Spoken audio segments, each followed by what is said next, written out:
Hey, David, Yes, sir.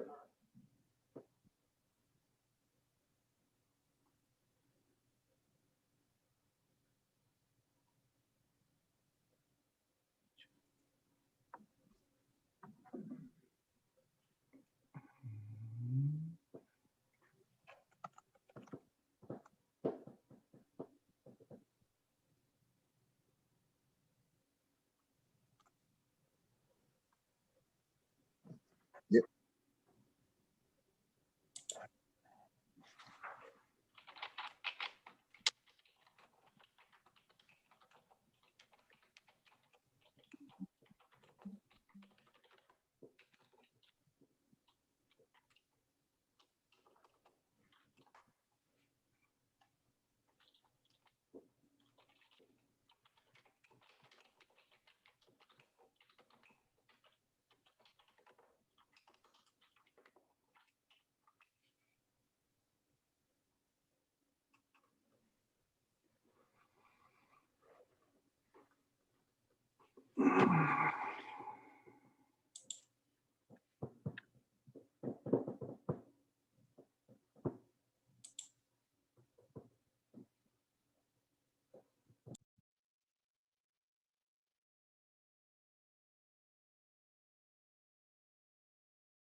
Good morning. This is David Gutierrez. I'd like to welcome everybody who's already registered and logged in. We'll be starting at 8:30.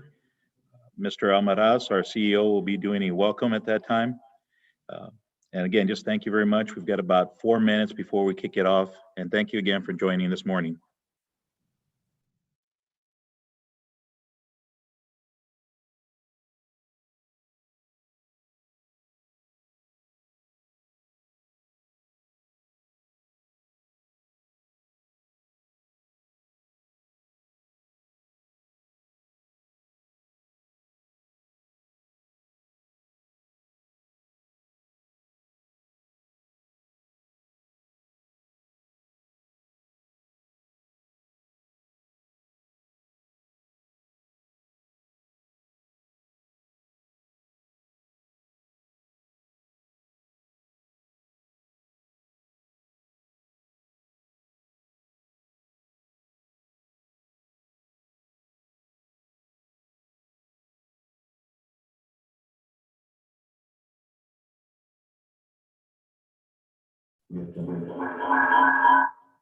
Good morning, everyone.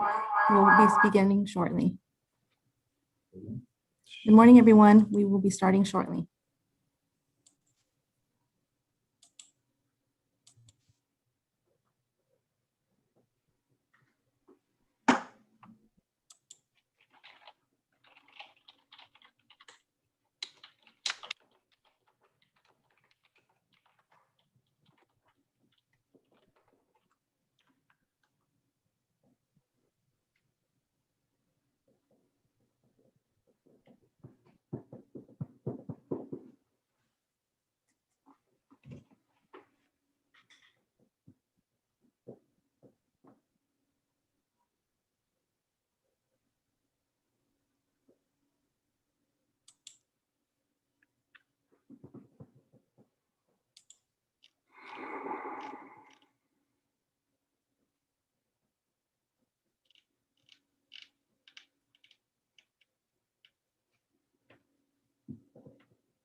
Good morning, everyone. This is David Gutierrez with Workforce Solutions. It's 8:30. We're going to go ahead and kick off our 2021 Spring Youth Conference. We'd like to welcome Mr. Francisco Almaraz, our CEO, for the welcome. Good morning and welcome everyone to the 2021 Spring Youth Conference. This conference is being held virtually, and we hope to have future conferences in person. It looks like things are getting better, and so we should have the next conference in person. We have over 900 registered for this conference, representing 13 school districts from Star, Hidalgo, and Willacy County. So that's really a great turnout. It takes a lot of work to put together an event like this, and I want to thank the Workforce Solutions staff and RGV Partnership for their hard work in organizing this event. I also want to thank all the presenters participating in today's sessions, and a special thanks to the educators, counselors, and school administrators who do an amazing job inspiring and preparing students for the world. Today's youth conference is designed to support our school districts by providing valuable information to help students and parents make informed decisions about career choices. The presentations are divided into 3 tracks containing 30-minute sessions. The first track is career exploration, and it is designed to improve your knowledge about career options. You will get a better sense of what to expect from a particular occupation and what education is required if you were to work in that particular occupation. Some employers will be joining in to answer questions after each of the video presentations. The second track is soft skills. Employers obviously look for the technical skills when they hire people, but it is the soft skills that employers consider critical for employees to advance within the organization. So today we have the workforce outreach specialists and C2 staff who will provide live presentations addressing some of today's needed soft skills, such as work ethic, decision-making, adapting to change, and many more. The third track is parental engagement. For parents that are here today, thank you for supporting your children with their education. Research shows that parental involvement in education leads to greater student success and increased confidence. So these presentations, the parental engagement presentations, will be presented in English with a Spanish translation, and will provide parents with information on different topics such as financial aid, adult education such as GED and English as a second language, resume writing, and how to budget. So I hope everyone enjoys today's conference. Feel free to let us know how we're doing. We strongly believe in continuous improvement, so we welcome any suggestions. So have a great day, and I will turn it back to Mr. Gutierrez.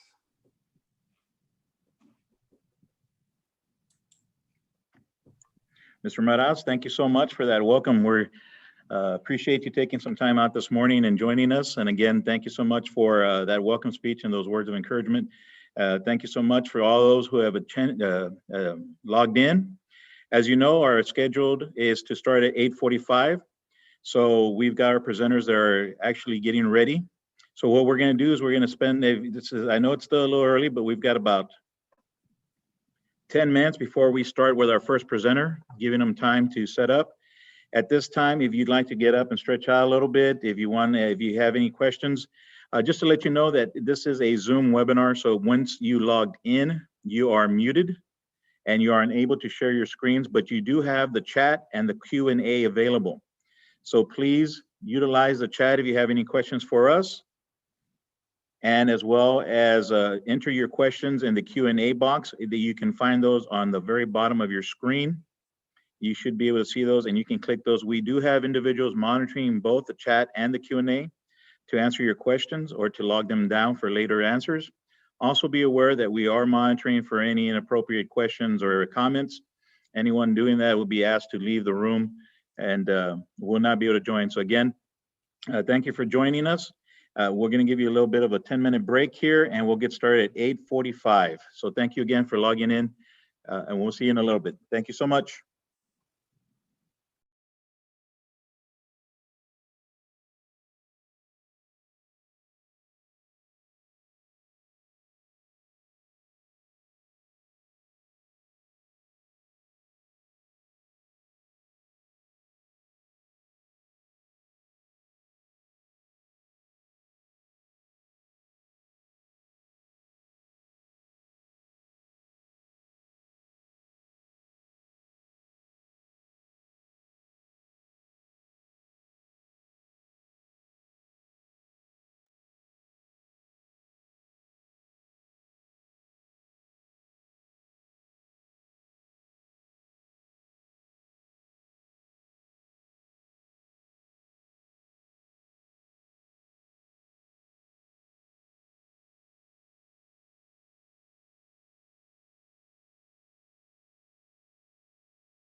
Monday morning, you sure look fine.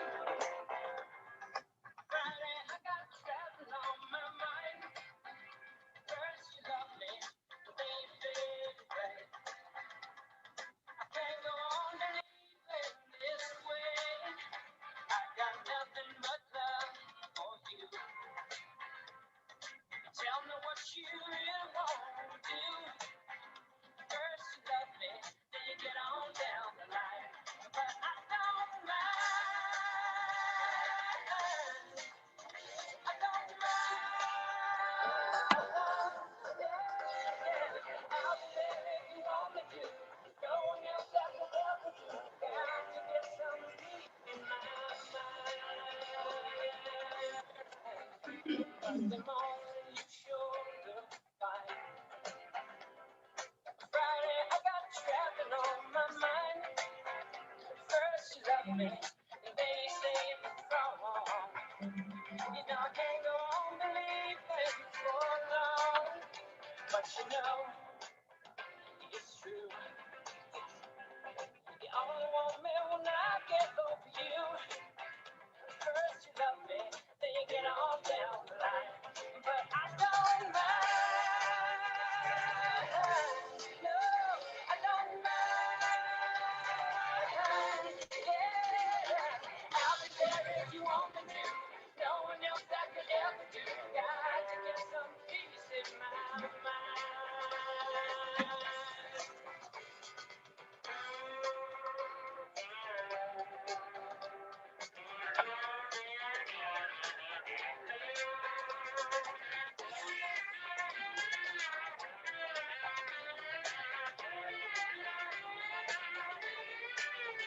But you know, it's true. You know you only want me when I get over you. Oh, first you love me, then you get on down the line. But I don't mind.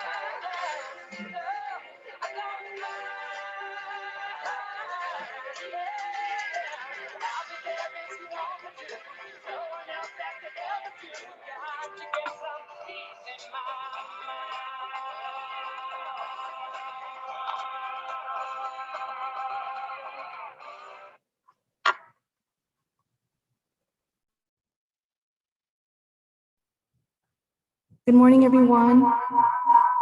I truly appreciate everyone joining us this morning. So we'll go ahead and get started. So welcome to day one of the career exploration track. We certainly appreciate you being here with us. So just a couple of things that I wanted to talk about before we get started. So I would like to introduce you to a member of my team, David Gutierrez, who will be in charge of the Q&A and the chat box. So as he mentioned prior, be very mindful of what it is that you type into the chat box, as that will be closely monitored. So if there's anything inappropriate, you run the risk of getting removed from the webinar. So just to keep that in mind. A couple of ground rules very briefly. So as you came into the webinar, you may have noticed that you were automatically muted and you weren't necessarily able to see who else was participating in this webinar. So that is perfectly fine. That's the way the webinar is set up. So just keep that in mind. If you go from one track to another, that will be the same case. So if you have any questions throughout, we kindly ask that you enter them in the Q&A box located at the bottom of your screen. So again, if we do have some employers that are going to be with us live, we ask that you input your questions in the chat box. I'm sorry, in the Q&A. Very clear. We please utilize the Q&A for that. So in addition to that, we also wanted to let teachers and educators know that the employer video recordings will be made available on Friday. So if you're interested in acquiring these videos to showcase at a later time to your students, you are welcome to let us know by emailing us at getempowered@wfsolutions.org. So that way we will be able to give you information on how to be able to do that. So without further ado, let's go ahead and get started with our first session. It is 8:46. So welcome to session one. Our first employer will be Maria Fernanda Rivera.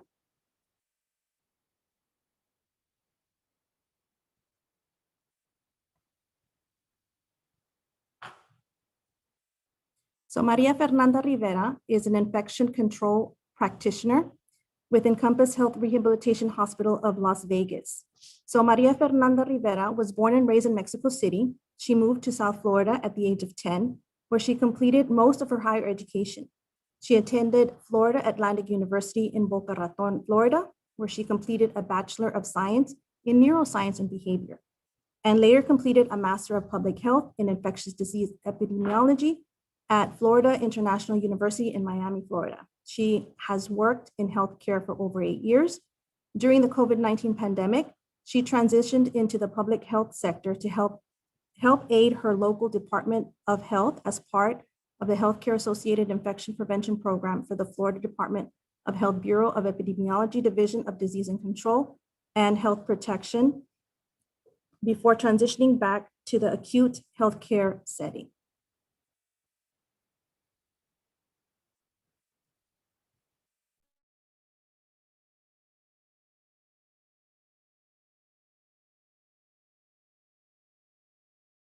Hello, everyone. My name is Yesenia Garcia, and I'm a workforce outreach specialist with Workforce Solutions. Today with us is Maria Fernanda, who will be sharing some information on her profession. Maria Fernanda, thank you for being with us today. Could you please introduce yourself, your job title, and where you currently work? Yes, hi, my name is Maria Fernanda Rivera. I am an infection control practitioner, and I currently work at Encompass Health Rehabilitation Hospital in Las Vegas, Nevada. Great. My first question is going to be, could you now tell us how you became interested in this occupation? Okay, yes. So I've always been interested in infectious diseases. Later through my career, I became more interested in the control of it. And I think that this pandemic highlighted how important infection control really was. And it just really emphasized how much I really liked this position of both clinical and epidemiology setting. Great. So what kind of education, training, or background does your job require? Okay, so there's several different routes that one can take. There is nurses can take this route. There's also from a public health stand. I personally did a little mix of both. I worked in clinical, and then I went to the public sector route, and now I'm back to the clinical setting. But it just really depends. Most people with this job either are RNs or are NPHs or have some sort of public health or clinical background. Okay, and can you share maybe what you majored on or your degrees that you obtained? Yes, so I did my undergrad in, I got a bachelor's of science in neuroscience and behavior.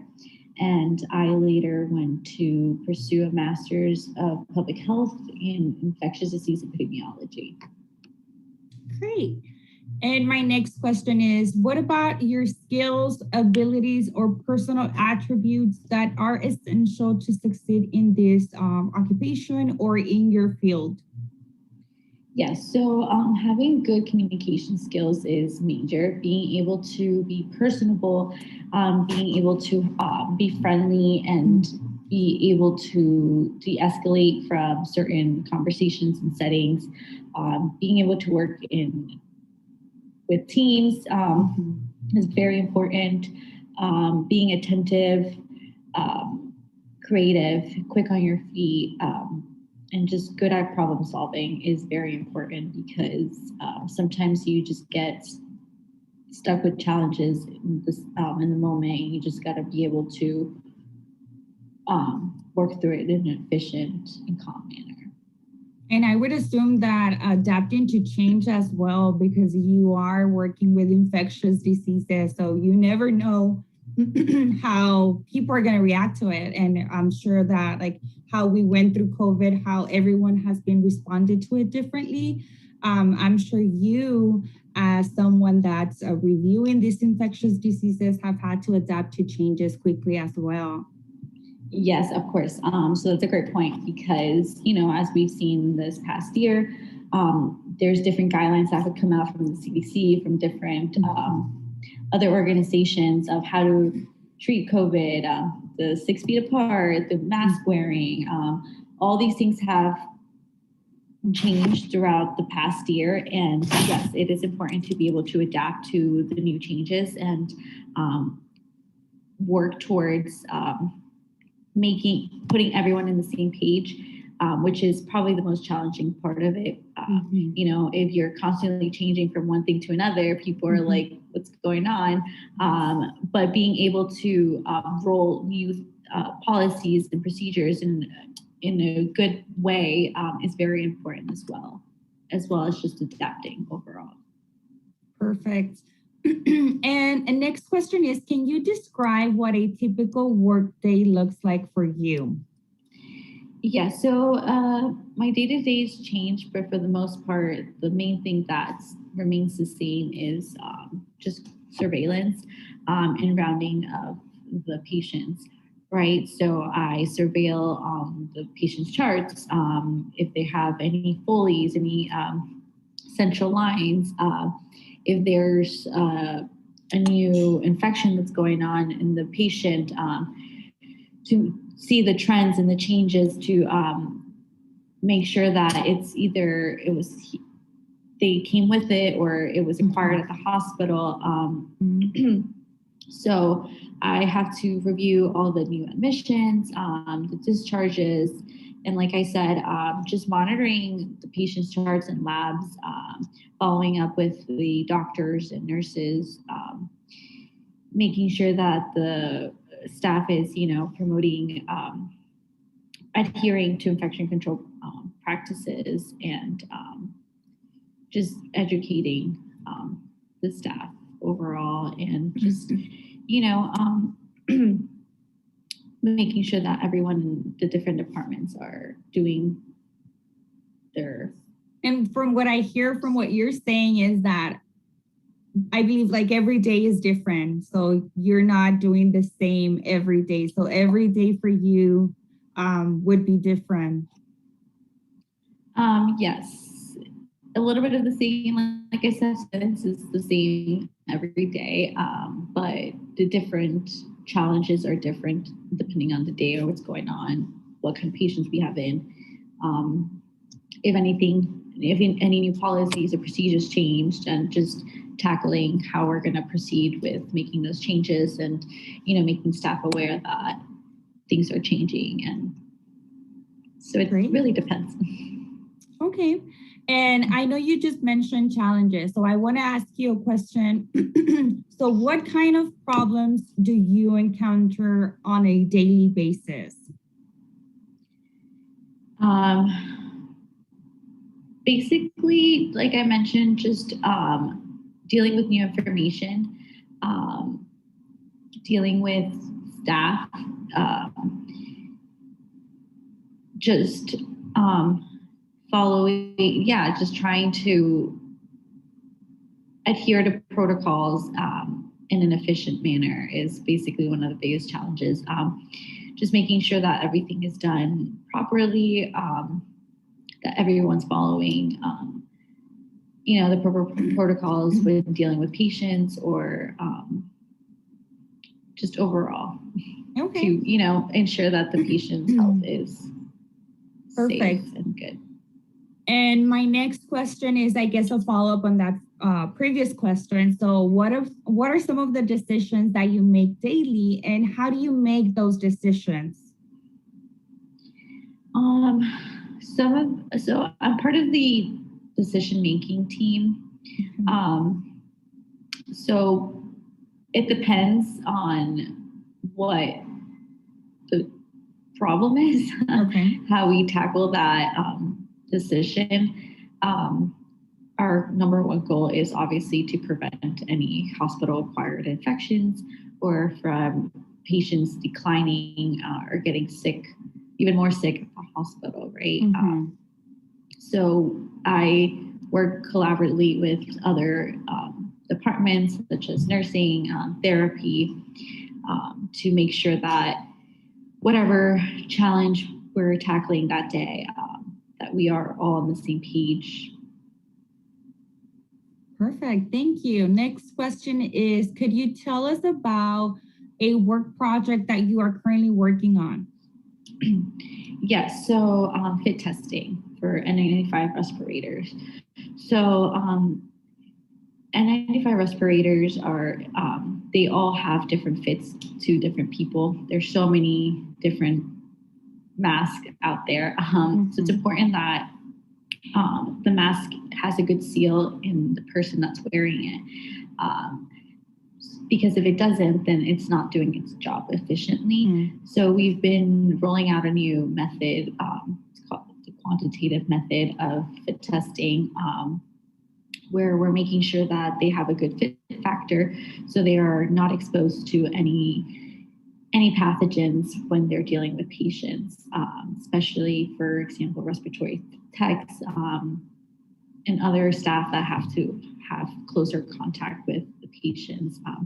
So we've been rolling that out since we got new masks, and it's been a bit of a challenge because, like I mentioned, everyone's face is different. So it's been a little bit of a mission also to try to gather the troops to get fitted, but yeah. It's going. Okay, perfect. So what aspect of your job do you find most challenging or rewarding? I think that there's just always new information to learn. New information on best practices, making staff follow best practices, and just how much infections differ from person to person makes it a challenge to tackle. But, being able to overcome those challenges and meeting goals, such as like fit testing everyone properly, it's very rewarding. Perfect. Next question is, do you more often work individually or with a team? And if you are a part of a team, what is your role in that team? So I do a little bit of both. I work individually when I perform my surveillance, when I'm trying to round and stuff. But other than that, I work with the team from different departments. I work with the nurses, doctors, respiratory techs, CNAs, occupational therapy, dietary, environmental services, other leadership teams, pharmacists, the controller even, just other personnel that takes care of the hospital overall, making sure that everything is run smoothly. And my position in the team is just basically to ensure that all infection control practices are being met in each department with each individual clinician or non-clinician staff member.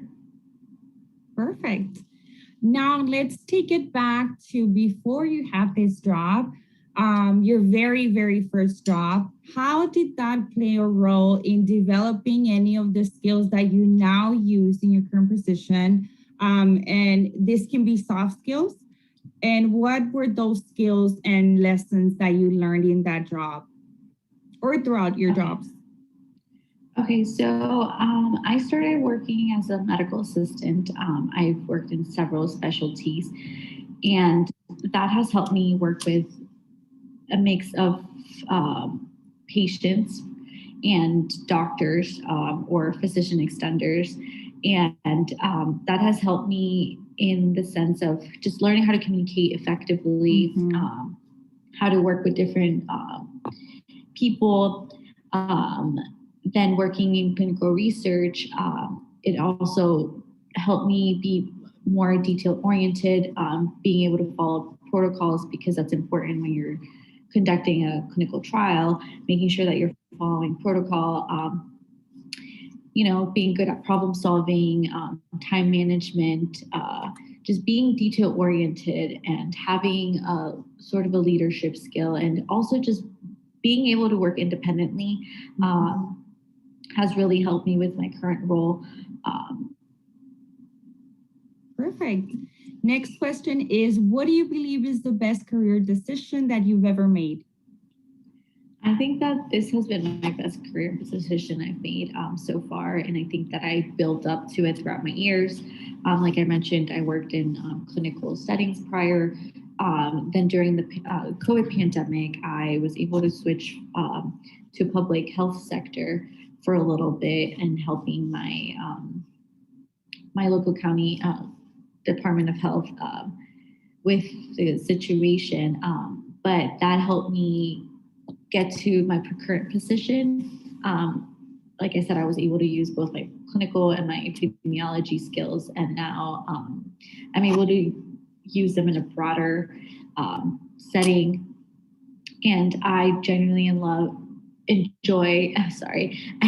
enjoy the current work that I do. I find it very rewarding. I find it very challenging. I find it that I'm constantly learning, and that I am able to utilize my school as well as my job skills that I've learned throughout the years all in one. And I just really enjoy that. Perfect. And I have another question. I know you did mention the pandemic at the beginning. I know it's been a tough year for many. I want to know how the pandemic has impacted your past year, whether it be personally or professionally. Just how has that been for you? So contrary to many, the pandemic actually, I think, helped me get to where I am right now. Prior to the pandemic, I was working clinical research. I genuinely enjoyed working in that field. However, during the pandemic, when everything was kind of shutting down, I took a risk, and given that there were so many cases in the department in Miami, the Department of Health was really in need, and I took the risk to go and help. I didn't know how long it was going to last. And I think I was actually working 7 days a week, 12-hour shifts. It was a little bit crazy, but I genuinely enjoyed it and I felt like I was making a difference. I started with contact tracing, and then I started going out to the field, to facilities, to helping different facilities manage their cases, like, infection control practice, the best infection control practices for their staff in order to prevent further infections in their facilities. And for me, it was a blessing in disguise. And I'm just really glad that I had the opportunity, that the position that I chose the career path that I chose really just was made for this pandemic. And I think that previous to this pandemic, we forgot how important infection control, infectious diseases, and having a plan of how to manage these things was. And now this really highlighted it. And I hope that moving forward, the government overall and just everyone in healthcare just has a better plan of, being able to tackle this, because, when this happened, we were all kind of like, what's going on? What do we do? And it just really highlighted the importance of having a plan, really, because infections are everywhere, and they're constantly changing. This definitely wasn't the first, and it definitely won't be the last. So it's important to keep up to date with. Correct. Okay, and to wrap up this session, I have one last question for you. Do you have any advice for someone interested in this occupation? Yes, I would say that prior to working in it, I didn't really know much of it. I would say do your research and just determine what route you want to take. Like I said, you can take a public health route or a clinical route or a mix of both. Just do your research on what you enjoy the most, and what kind of skills you want to use, what kind of autonomy you want to have within your job, and like whether you have leadership skills or not, communication skills. Those are important factors that you need to take into consideration when looking into a career like this. Perfect. Maria Fernanda, thank you again for taking this time for this interview. The information that you've shared with us today is valuable and will definitely impact the lives of those viewing this video. And viewers, if you are interested in learning more about this career, we encourage you to further your research in our platforms, Texas Reality Check, Own It, and Career Coach. And links to all of these platforms may be found on our website, wfsolutions.org. Thank you for watching. Thank you.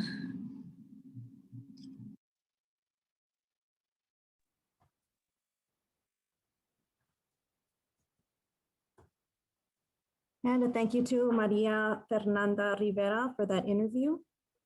So we do have a few moments before our next session, so feel free to take a small break and a stretch or grab something to drink, and then we'll resume shortly.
But my love took it down. Climbed the mountain and I turned around. And I saw my reflection in snow-covered hills till the landslide brought me down. Oh, mirror in the sky, what is love? Can it shine within my heart right above? Can I sail through the changing ocean tides? Can I handle the seasons of my life?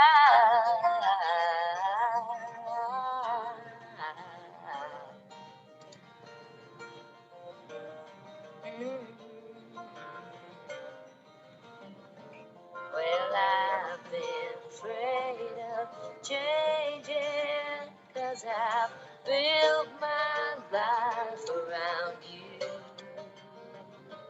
But time makes you bolder, even children get older, and I'm getting older too.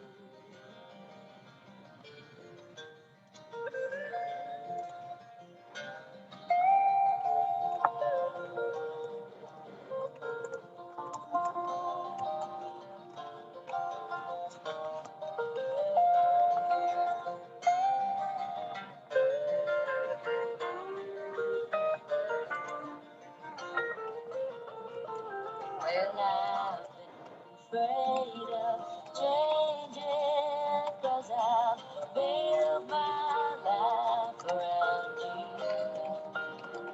But time makes you bolder, even children get older, and I'm getting older too. Oh, I'm getting older too. Ah, did my love take it down? Ah, climb a mountain and turn around. And if you see my reflection in snow-covered hills, where the landslide brings down.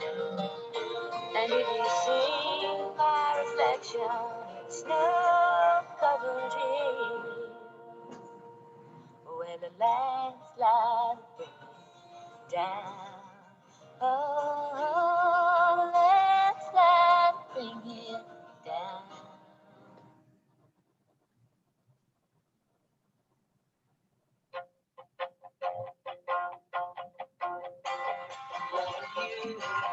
Isn't the right thing to do? How can I ever change things that I feel? If I could, maybe I'd give my world. How can I protect it from me? You could go your own way.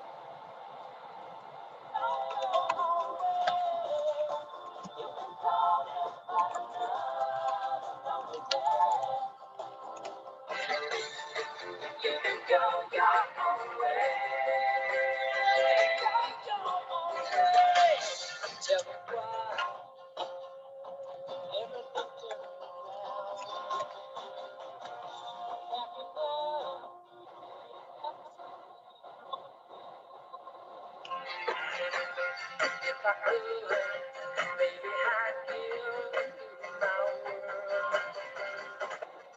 Open up, everything's waiting for you. You can go your own way.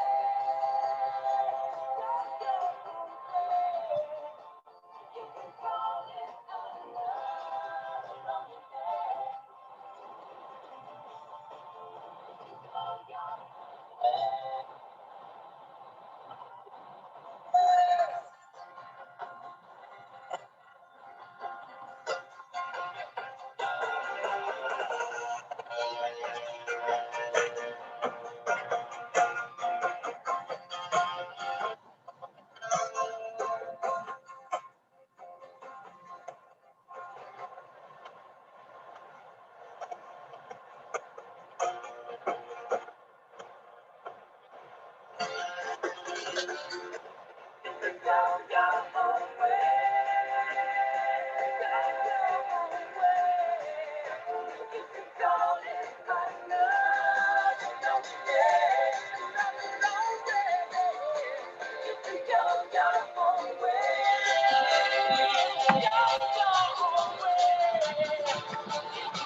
Just a young gun with a quick fuse. I was uptight, wanna let loose. I was dreaming of bigger things and wanna leave my old life behind.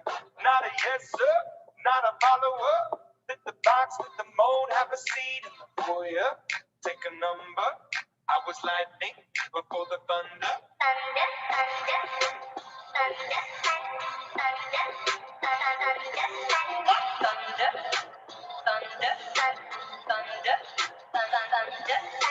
Thunder, feel the thunder.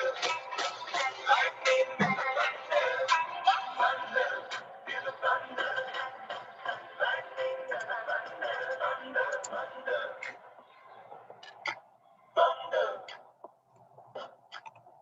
Kids were laughing in my classes while I was scheming for the masses. Who do you think you are?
Welcome to session 2. We'll go ahead and get started. It is right about very close to 9:20. So we do have this employer online with us, so they have scheduled some time to join us live to be able to answer some questions. So students, this is your opportunity at any time. If you have any questions as you're listening to the video or the interview, please post them in the Q&A box, so that way we can have Mr. Acosta answer them at the end of the recording.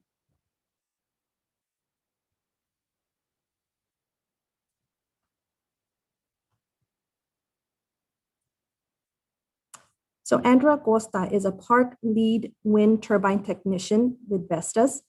So Andrew Acosta prides himself in helping others by providing renewable energy to our communities while leading a team of wind turbine technicians. Throughout his career, Mr. Acosta has had the opportunity to serve communities in different capacities and found renewable energy to be the most rewarding.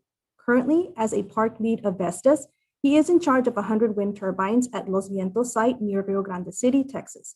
Apart from his current work, he is working towards expanding his expertise by seeking a degree in electronic engineering with a focus on renewable energy. Mr. Acosta has served in the armed forces, is a proud husband of 9 years, and a father of 3 boys.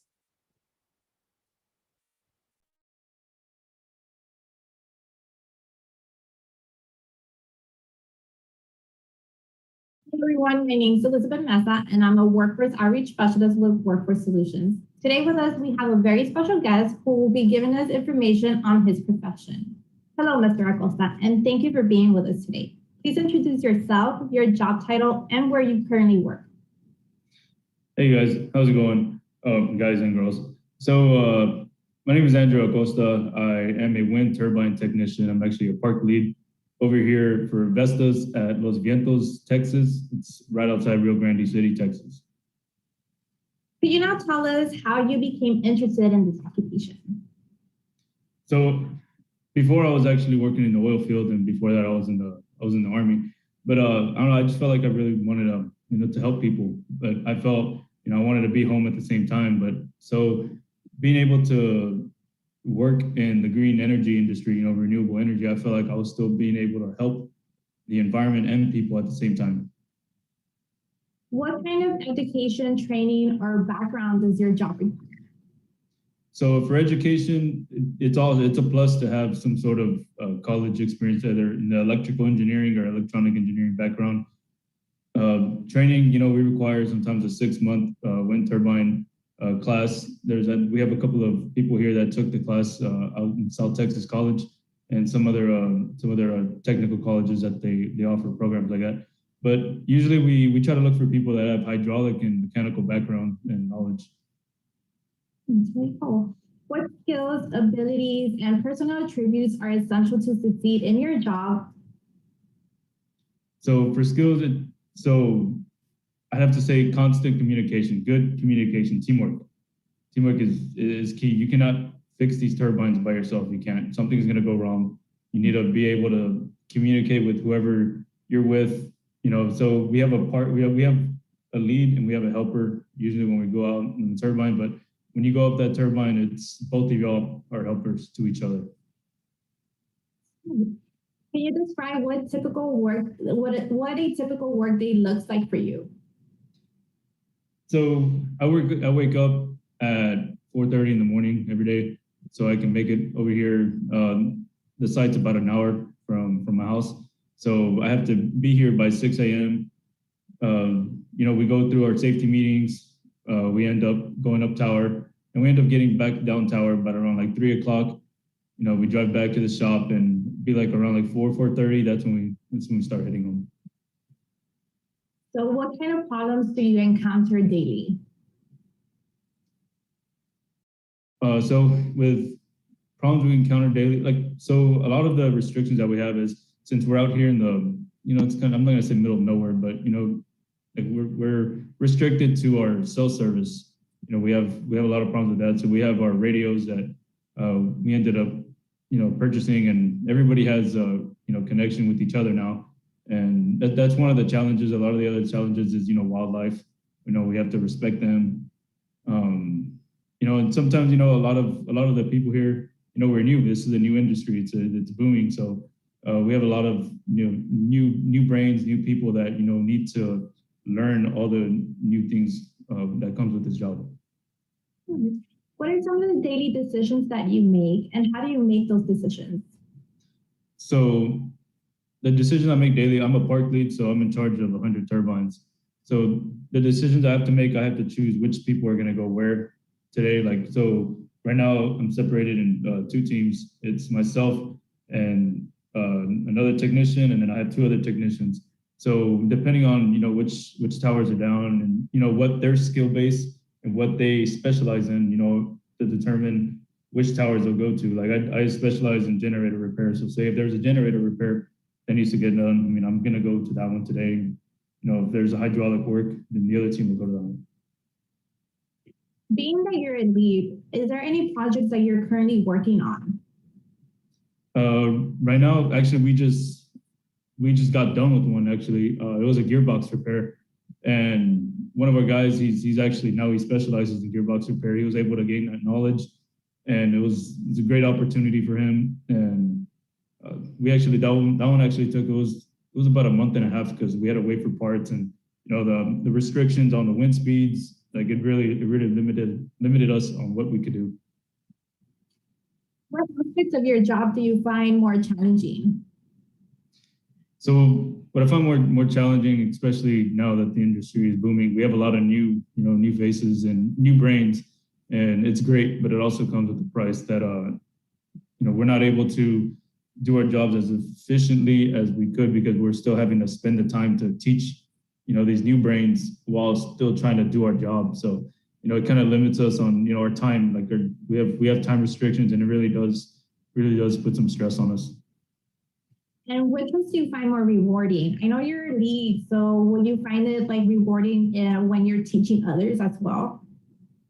Yes, I love teaching people. I really do, and I love being taught as well. I need to gain knowledge and be able to distribute it. So what I find more rewarding is whenever I'm able to teach somebody something, and they're able to go out by themselves and actually perform that task and do it efficiently. That's puts a little bit of pride in myself, a little more confidence in me that, as a lead, that I'm doing the right thing. What does success look like for you in this position, and how do you measure it? So success in this position, I'm a lead, so I'm in charge of, turbine, not just turbines, but the people that, I work with. And honestly, coming home safe every day, that's honestly the biggest success. Are there any opportunities for professional development? And if yes, what do those look like? So yes, actually with Vestas, we have a training facility. So we have our different schools that you're able to go to: gen repair school, gearbox repair. You have, you have a lot of schools that you're able to give up B service, C service, D service, and those are actually developmental classes, so you can be able to progress in your career, become a Tech 2, a Tech 3, Tech 4, and so on and so forth, the site manager. So they offer really, really good programs. I know you mentioned that you work with a team a lot. What about working individually? What are your responsibilities as a lead? So individually, I have to make sure that our shadow data, so put it in simple terms, that's every day that the turbine is generating electricity or it's not generating because it's down for a fault, I have to input information on why it was down and the wind speeds that day, and we kind of at the end of the month we have to go over in a meeting with the customer on why the towers were down that day, and just going over, it's just a whole thing they have to do for a contract on a contract basis. We have to have 96% availability throughout that month. How do you organize your time? I know you mentioned that you have a long commute to work, and sometimes you have to get out from the turbines at 3 o'clock in order to leave work on time. So how are you able to organize your time for that? Not gonna lie, it's hard. It's really hard, but it's fun though. How to organize your time, you have to make things fun. If you don't make it fun, you put a lot of stress on yourself. And right now I'm going to school, I'm going to online college at the same time. I have my wife, my kids at home, And, I'm still having well, obviously I have work, it's a big commitment, but if you're able to just have fun with it, it really just, everything falls into, the way time puts it. I know you mentioned school, so what are you going to school for right now? Electronic engineering, Is that with gonna the help focus you? in renewable energy. And I'm sure that's gonna help you with this field as well, right? Yes, ma'am. Yes, ma'am. What other individuals, other than technicians, do you interact with at work? So we interact with, well, the customer a lot, like what I was saying. They're actually the owners of the turbines. We just service them. Vestas just services them. But we work with engineers as well. Whenever they come out here, tech support, they're able to support us. And if we have a fault or, troubleshooting that we're not able to, it's beyond our knowledge, they're able to give us, guidance on what steps to take. Can you describe your typical work-life balance in this field? And how does your job affect your general lifestyle? So this job does require a lot of attention. It requires, a lot of your energy. It really does. But it's a good kind of energy. If you really enjoy renewable energy, or, just enjoy this job. I love it. I love this job. I go home and yes, I think about it, but I'm able to think about it in a good way, not like go home and, stress about it and be like, I don't like my job. It's not like that. I go home excited to come the next day, but I'm still able to go do whatever I need to do at home. I like working out. I go to the gym. Well, I have my home gym in my garage. I'm able to play with my kids, jump on the trampoline with them, still spend time with my wife, go to school. Yeah, I sacrificed the last 2 hours to be able to do, my schoolwork. And, before that, it's whatever gym, family time. But I'm still able to do it because, I'm in a good mood majority of the time. And it's really, really good energy. It's all about the mood, right? Being Yes. in a good mood. So what skills would you recommend students in high school or college to prepare for a career in your field? So I know in high school, I'll start with high school, you're very limited on the classes that you're able to take. But if you're able to take even a welding class, they have some sort of welding classes or electronics. Electronics plays a big part in wind turbines. That'd be a plus on being able to transfer that knowledge over to this job industry. And, you could have a real good chance of getting a job here. Also in college, if you have an electronic or an electrical engineering job or an electrical engineering, degree that you're going for, or you have, it's also a very, very, very big plus. Even hydraulic or mechanical engineering, it's a big plus. What factors other than education and experience impact somebody's ability to work in your position? Like do you need a good credit? Do you need a clean background? Being able to travel? Because I remember hearing that your job training might be at a different location. Yes, so, if you have restrictions on being able to fly, like you have a flight restriction, that's really going to hinder you from being hired, looking through the hiring process. Also, you have to have a clean background, a good driving record, because if you have a bad driving record, you have to drive company vehicles, from the O&M, the office to your towers. So, you have to have a clean driving record. Your availability to travel is also a big plus if you're able to, because, a lot of the neighboring sites, they need assistance, and we're able to, go and travel to their sites and be able to help them out. Also outdoors, if you're allergic to bees, there's solutions for that, but still I wouldn't really recommend it too much because, we have a lot of bees down here in South Texas, especially. And, if you respect the wildlife and, you're able to live through the sun, the summers gets really hot. If you're able to, to handle it, then, you have a really good chance. So then definitely your job requires in working outdoors rather than working in an office. Is that correct? As a wind turbine technician, yes, ma'am. You're outside, also inside the turbine. But when the sun hits the fiberglass around there, it creates an ambient temperature, so it can really challenging. I'm just curious too. Like, how hot is it in there? So here's the thing about those towers. It actually, when it's hot outside, it's hotter inside. When it's cold outside, it's colder inside. It's weird. It's just. So then a wind turbine technician has to be able to adapt to certain temperatures as well, yes, right?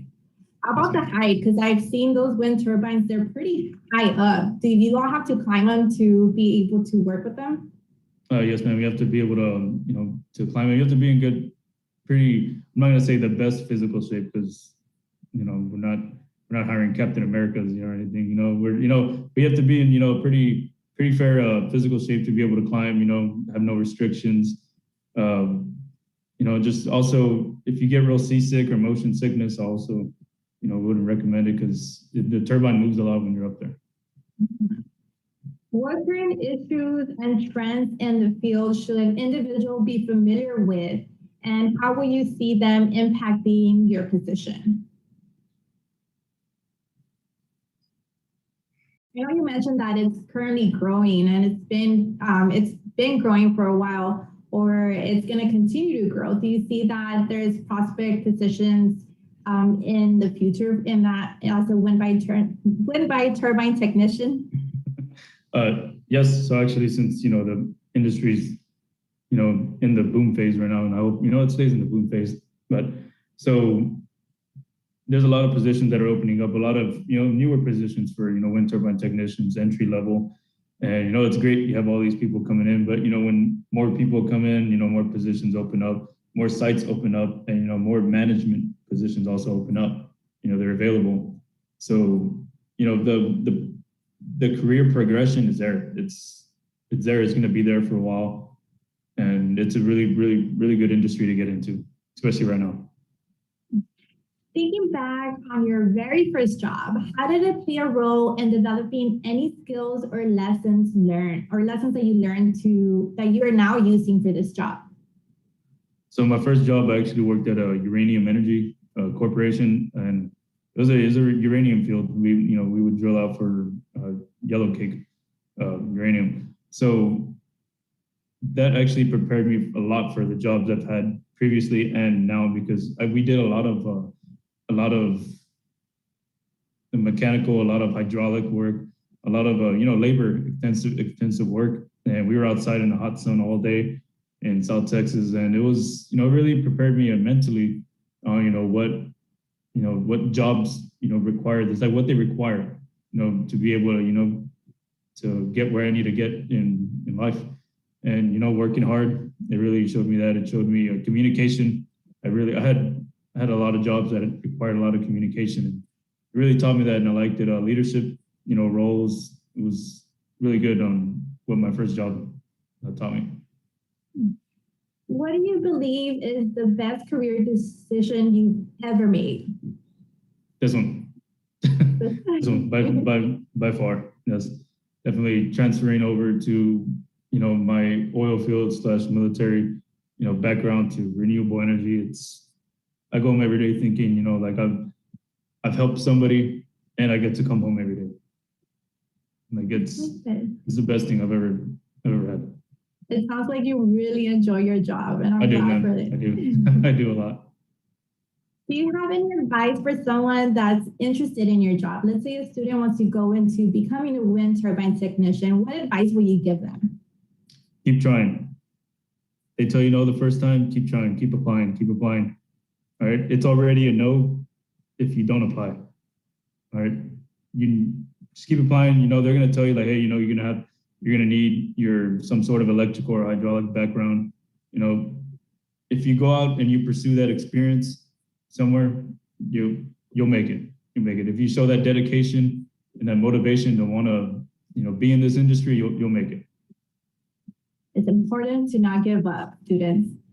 So, Mr. Acosta, thank you again for taking the time for this interview. The information you share is very valuable and will impact the lives of those viewing this video. Students, if you're interested in learning more on wind turbine technicians or any other careers, we encourage you to explore Texas Reality Check and Texas Career Check, ONET, or Career Coach to further your research. Links on all these may be found on our website at www.wfsolutions.org. Thank you all for watching.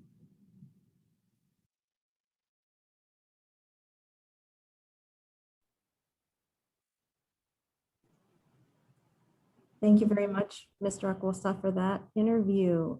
And I do believe that he is with us. So, hello, Mr. Acosta.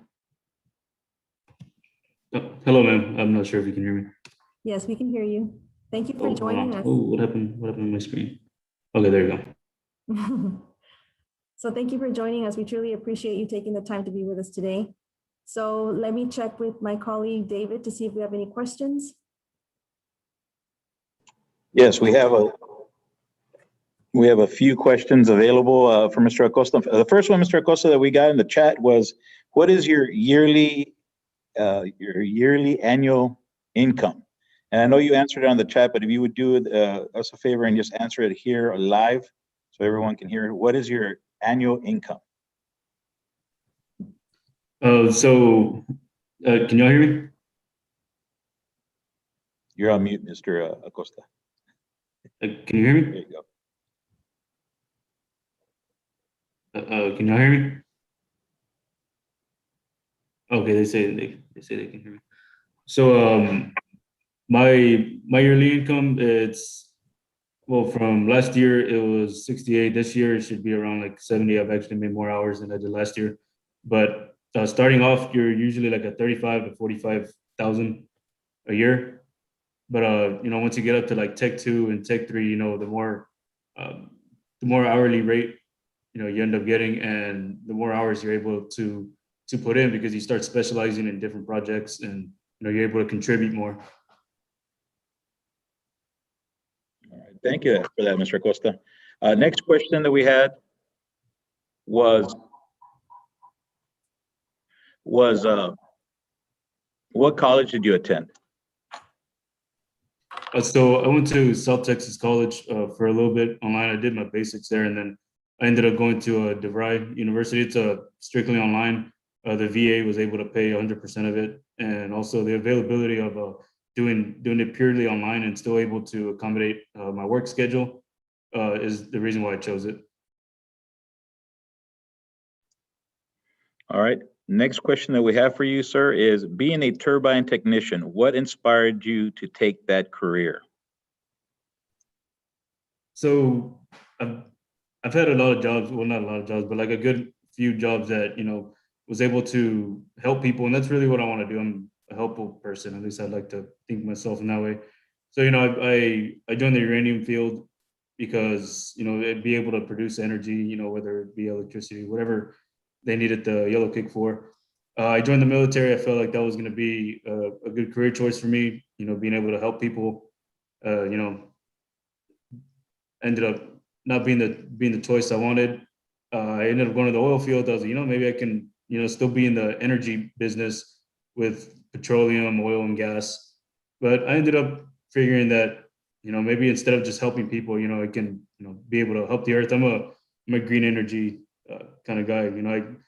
I get, I get entertained just watching videos of it and just how it works. And so that's kind of what inspired me to pull more towards green energy. Thank you, Mr. Acosta.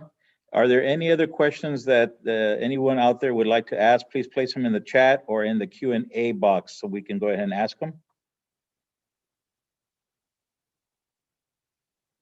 Mr. Acosta, while you're waiting for those questions, can you give us a little bit more background on your military experience?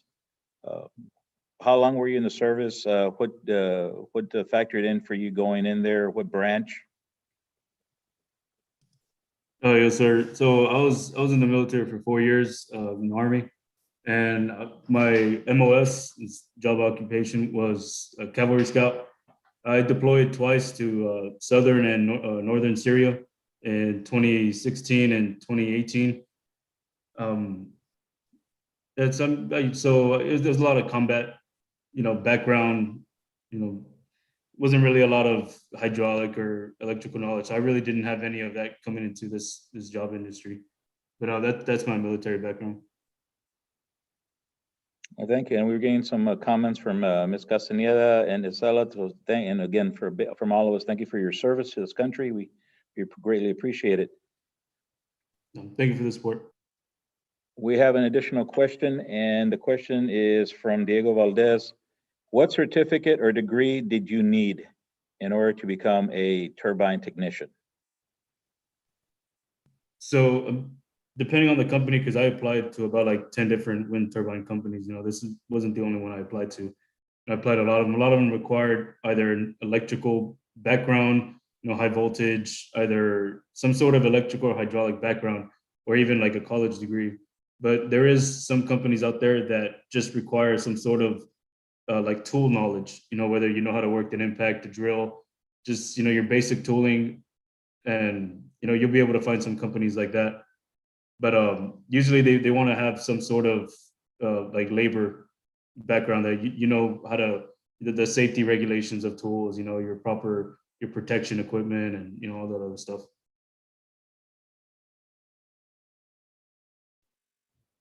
No, thank you.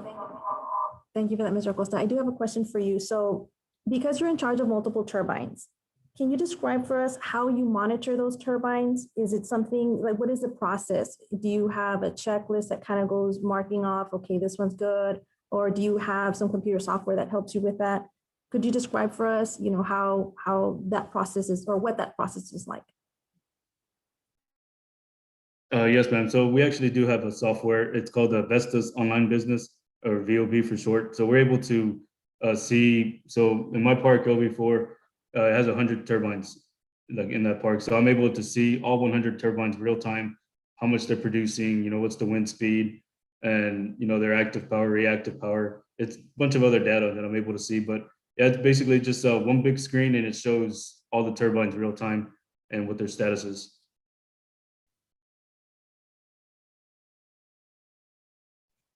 All right, so Mr. Acosta, one last question, unless we get something else. Again, we encourage you, have any questions, now is the time to ask. Mr. Acosta, seeing where you're at now, and knowing that we have a lot of high school and middle school students that are attending, if you were to be able to go back to your middle school, high school career, do you have any recommendations, what classes to take? What do you think you should have taken? What's some advice that you would give to these young kids that are in high school and middle school as to the hobbies or extracurricular activities? Anything that you would tell yourself if you could go back in time? That being cool in school is temporary. It all matters after you get out. Learning as much as you can, whether you're taking welding class or even if you're taking acting classes to become an actor or anything, whatever you want to pursue. When you're younger, middle school, high school, that is a years to start, because that's where it counts.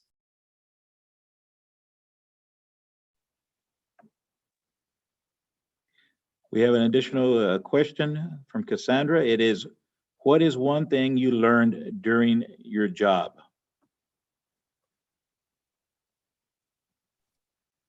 So I thought I was really good at, communicating, especially since, I was in the military. We had to do a lot of communication, but that communication is very, very different from having to communicate, on the outside world in civilian life. And, being able to adjust, and the way I have to talk to people in certain ways, I was able to readjust myself and be able to become even better at being a communicator, a speaker, or even just a leader in general.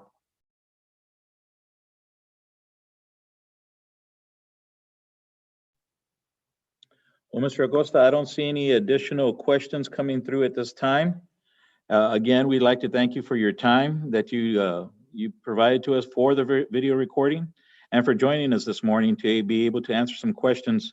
Oh, we got one additional question before we let you go. It's from Evelyn Mata, and she wants to know how difficult is the job that you currently have? If you can give us some insight, is it something that is physically tough? Is it mentally tough? What's the difficulty on the job you're currently doing right now? So this job is not very labor extensive, as in, physical work. It's not that bad. It's a lot of mental work. You have to really study and put in the hours to learn your turbine, because there's a lot of wires and different components that do different things. So just trying to figure out why a certain component went wrong, and trying to trace back and track back what contactor or breaker could be messed up. But it's not really hard. It's just it's time consuming in the sense of you having to learn what you need to become successful in this job industry. So, Mr. Costa, with that question, I have another one follow-up. How much personal time do you have? Does this job allow? Is this an 8 to 5 job and you have the weekends off, or is this something you're on call? How much of your personal life do you have after this job? So can't really speak for anybody that's single or because I worked here when I was married with kids, but from my experience, and I'll tell you by the hour. So from 3 in the morning, I get up and I come to work, and I have to be here at 5 because it's about. Okay, I'll answer that one a little bit, Natalia. Okay, so I wake up at 3:30 in the morning. I drive to work because it's about an hour away from my house. Get here at 5. Do whatever I need to do at work. I get out at about 3:30. Get home at around 4:30, and then from there, from 4:30 till about like 10:30, 11 at night, that's my personal time. Whether I need to do homework, my kids, spend time with my wife, eat, whatever else I need to do. But personal time, like play video games, because I like playing video games. I can say I have around like 2 hours, 2.5 hours.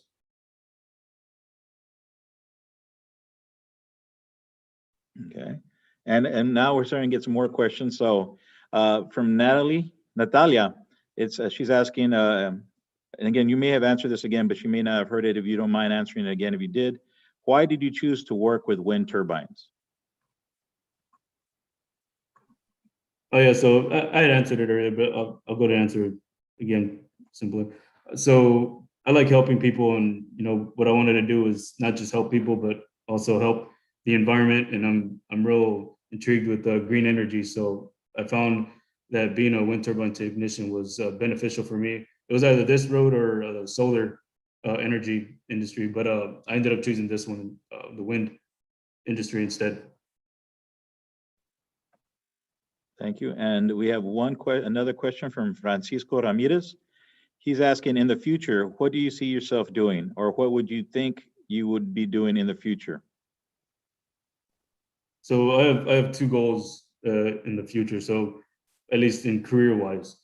So I want to become either a site manager or a technician 4, which those are like not the highest you can get, but those are pretty high positions that you're able to obtain within a good, reasonable amount of time. It's either that or also start my own company, like a service company on the side, and be able to run that independently. But those are just plans right now.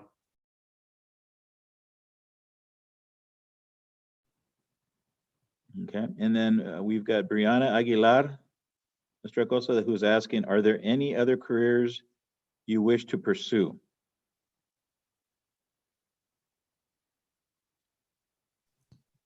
And I guess this might be asked if you weren't doing what you were doing now, is there anything else that you see yourself interested in doing if you weren't being a wind turbine technician? What other careers would you be interested in doing? This is where I go back to saying being cool in school is only temporary. I got out of high school and I really didn't know what I wanted to do. It wasn't until I got out of the military. I just wanted to help people. So I really didn't know exactly what that meant, but like I really didn't know what I wanted to do until now. So talking to middle school, high school people, I'd say find your passion right now. But if I can go back, or if I can find another industry that I was interested in, it'd probably be teaching. I like teaching people, being in education.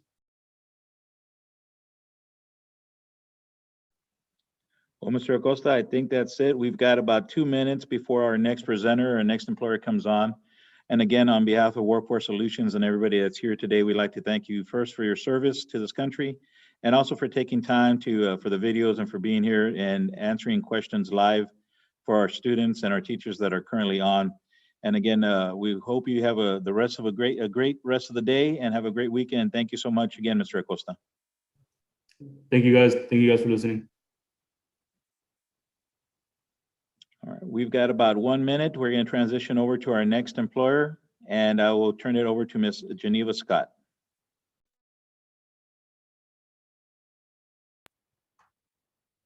Thank you, David. So we'll go ahead and get started with our next employer. Unfortunately, we have this employer also on the line live with us, and we appreciate her being here with us.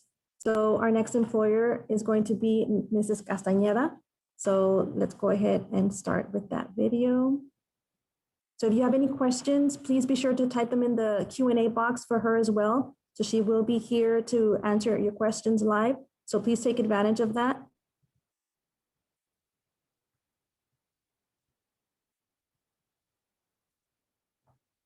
So April Castañeda is the School District Partnership Relations Manager with South Texas College. April Castañeda currently serves as the Relations Manager for the dual credit programs at South Texas College. She is responsible for planning and executing events for students, parents, and partnering school districts, which encompasses a wide range of information sessions, professional development, workshops, and conferences with audiences ranging from 5 to 300 plus attendees. Under her leadership, she collaborates with internal departments to ensure creativity and innovation to the dual credit programs, marketing, and communication. Additionally, she maintains the dual credit program's social media platforms. She possesses a Master of Science in Marketing from Texas A&M Commerce and a Bachelor of Applied Technology from South Texas College, and has been with South Texas College for over 12 years.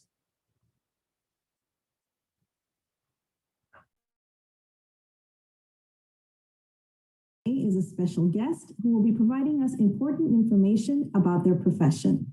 Mrs. Castañeda, please introduce yourself, your job title, and where you currently work. Hello, everyone. My name is April Castañeda. I currently serve as the Relations Manager for the Dual Credit Programs. Fancy title, super simple. I'll explain my duties and all that good stuff later on. And I do work here at South Texas College with the Dual Credit Program. So how did you become interested in this occupation or field? Well, this position or this type of career has been an accidental opportunity, which I am truly grateful for. When I started at South Texas College, project management, relations managers were not around. And as I started, quote unquote, climbing the ladder here, the career ladder, I became the second project manager for the entire South Texas College district. You're looking at maybe 1,400 employees. So I was the second one to get hired as that. Started doing projects, for our vice president, started getting additional degrees. And then from there, that's how the relations manager position came about. And because of the type of work that I would do with our vice president and with the dual credit students, it provided me that opportunity to apply, and I got selected, and now I serve in this role.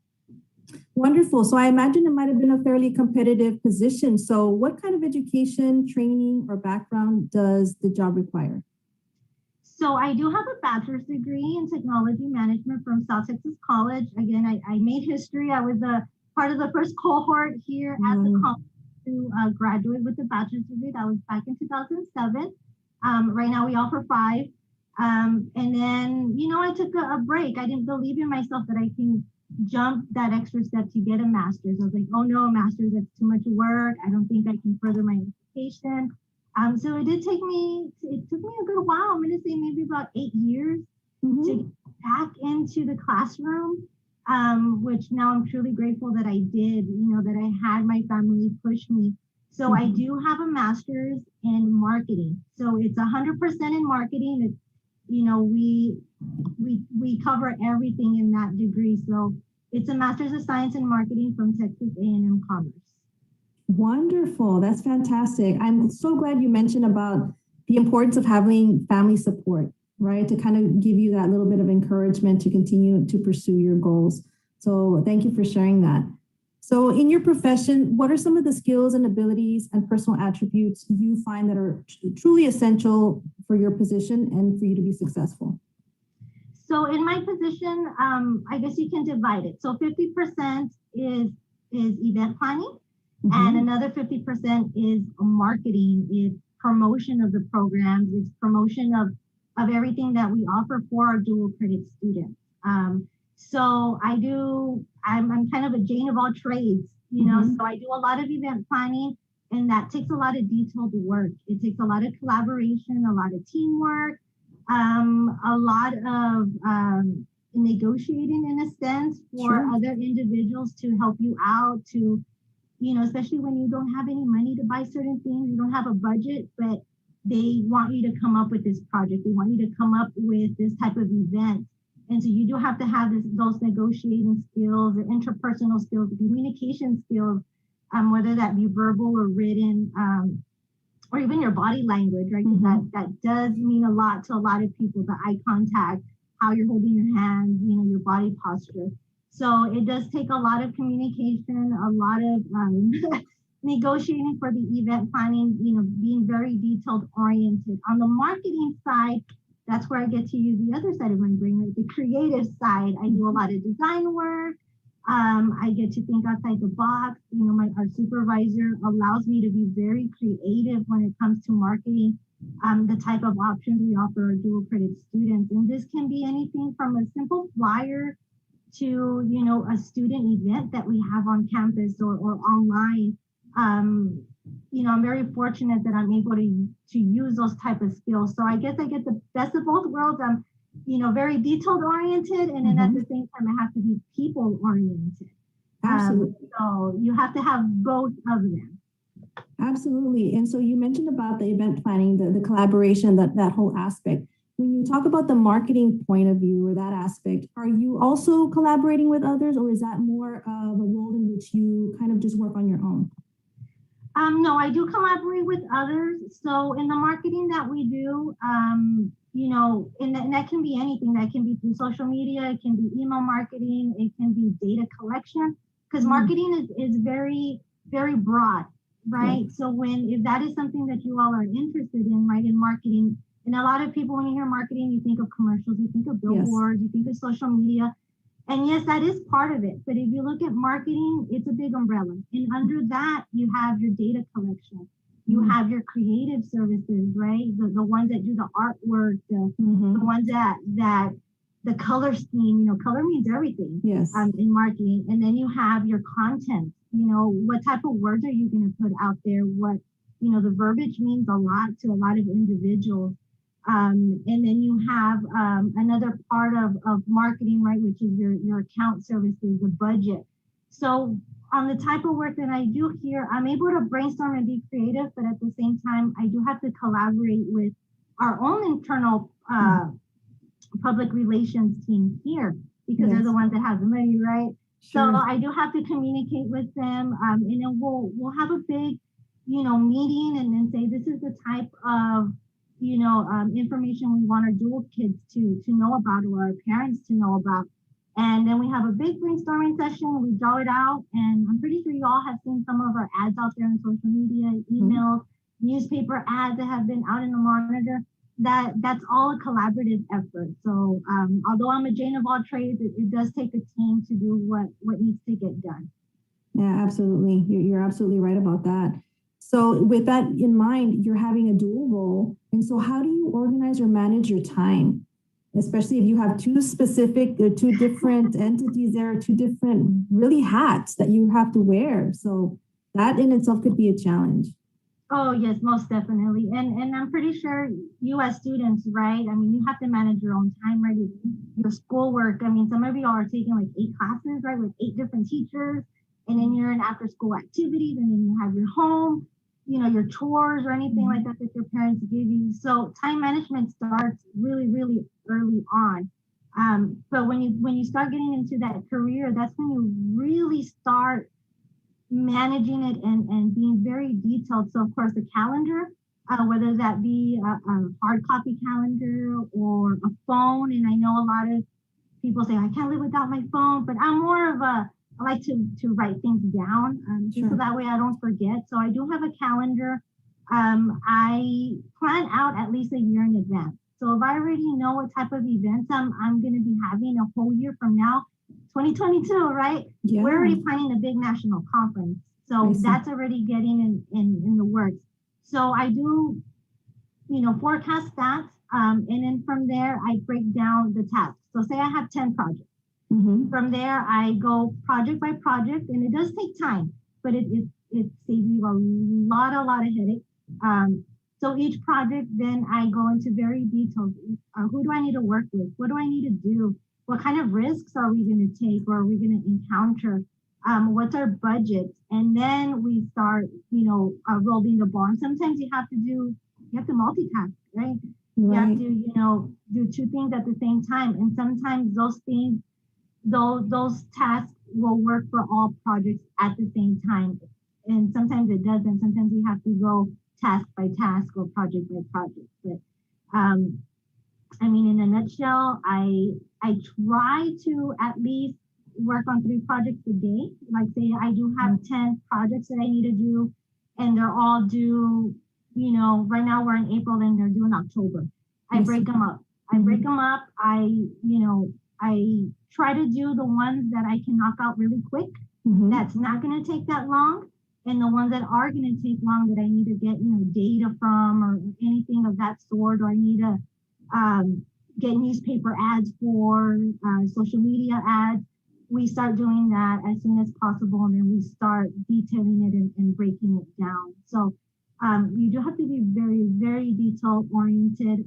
Any type of system that you can come up with, either color coding your files, your project, that is going to come in handy. And I don't know if you all do that now in your class, but when I was in school, like my math, it was a yellow folder because the cover of my math book was yellow.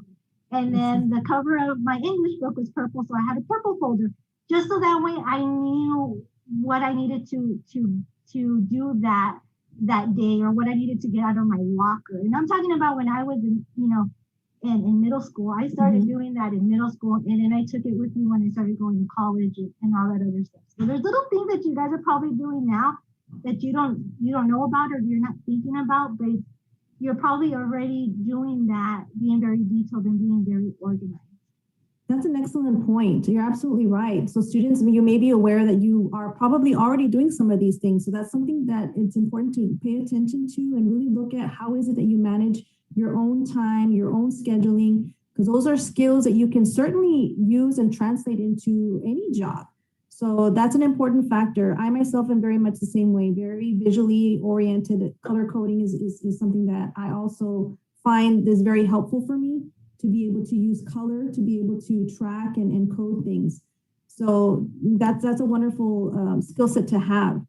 So as part of your relations manager, I understand you're having to work in partnership with a lot of people. Can you describe for us who are those individuals or what type of organizations that you are collaborating with or having to make those negotiations as you mentioned earlier? Sure. So again, it depends on the project that you're working on. And it's going to be different type of individuals that you're going to talk with, right? So with event planning, depending on the type of event, say we're doing an event for students, right? We have 300 students that we need to come on campus. We're going to do a big session for them, right? It's going to be students and parents.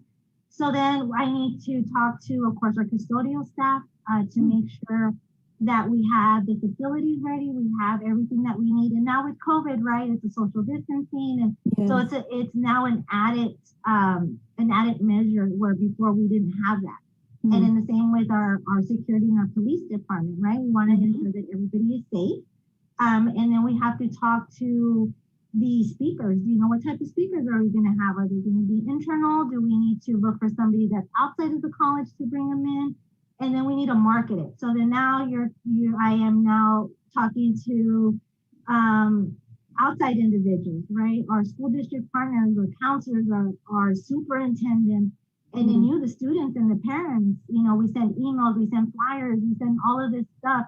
And if we're doing any type of social media or any newspapers, now they're what we call our vendors, right? So now we have to go to the Monitor or to Facebook, Twitter, Instagram, and start paying those accounts. So it just depends on the type of event or the type of marketing that we're going to do, on who we're going to talk to. And believe me, when I was in school, I was very shy. I was shy. I kept to myself. I didn't talk to anybody really. I had one best friend through the whole entire from kinder up until we graduated high school. I still talk to her to this day. But as I started getting into, my career here, I started getting out of my shell. little by little, right? Projects that you get at school, you have to speak in front of the class. I was very shy and I was like, no, miss, I don't want to do it. It's okay. Can I meet with you after class? I don't want to talk in front of the class. And I'm pretty sure some of y'all feel that way. But then when I came to college, I was like, you know what? I'm just gonna do it. I'm gonna put myself out there.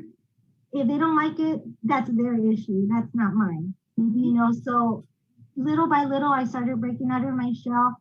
And then the projects that I was getting from the vice president, sometimes she would throw me out. She would say, you know what, you go talk to the faculty. You have to go present on my behalf. And that was a little scary, but I'm glad that she did that. I'm glad that I had that opportunity to open up a little bit. And now I'm just up and down talking to everybody. I'm still shy. I would still rather be, of course, behind the scenes, be one of the spectators clapping, along with you all. But there's going to be time that I have to be in the front and I have to talk. And it's okay, right? And I learned that it's okay to do that. And then at the end of the day, I take that hat off and then I put on my other hat and being very shy, being very detailed oriented. So it does take a lot. It does take a lot. But again, I'm very, very thankful for those opportunities that were given to me.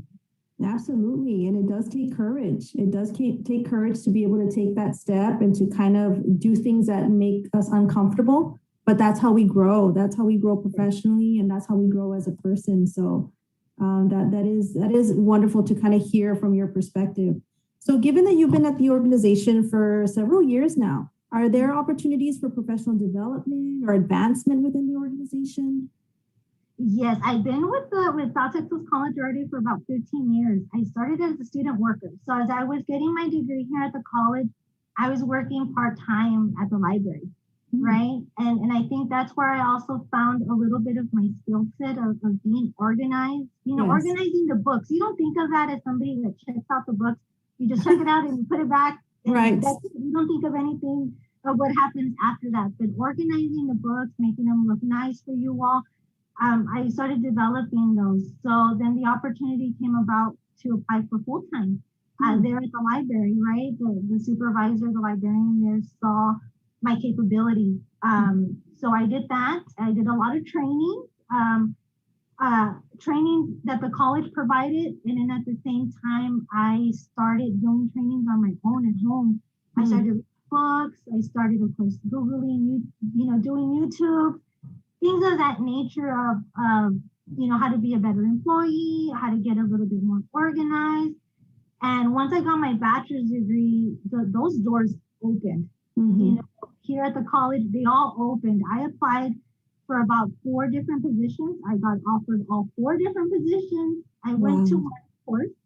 And then from there, it was a lot of volunteering. My supervisor at my first position was like, who wants to coordinate this event that we have for the kids? I raised my hand. I was the first one. I was like, I'll do it. Right. Being the new person there, around all of these older employees or employees that have been there for many years, none of them wanted to do it. And I never understood why. But I was like, I'll take it on. It's okay. Let me handle it. And I knew why they didn't raise their hand. It was a lot of work. It was a lot of work. But I loved it. I think that's how I fell in love with the event planning part of it.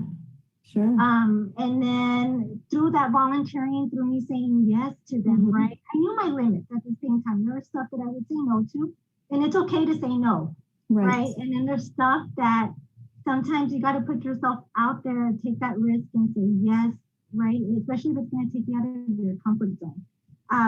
And from there, that's when I started meeting other individuals, other supervisors from other departments. They got to know the work that I did, and then that's how the opportunities started rolling, right? They would say, hey, we're going to have this position.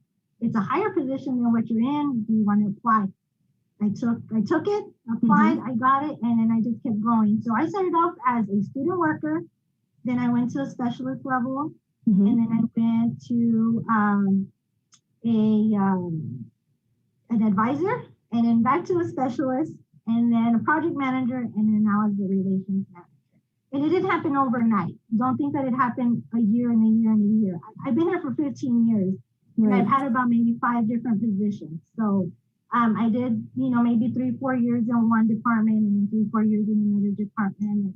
And having this steady career in this one organization Mhm. has allowed me to build that rapport with everybody, with the faculty, with the vice Yes. president, with the president, right? Yes. So that's very important. And like I mentioned, you have to be comfortable with getting out of your comfort zone. If you know your job and Mhm. you're just like, I can do it with my eyes closed, it's okay, Right. I just come in, go out, then that's your cue to step it up, to start looking for something better, start looking for something harder.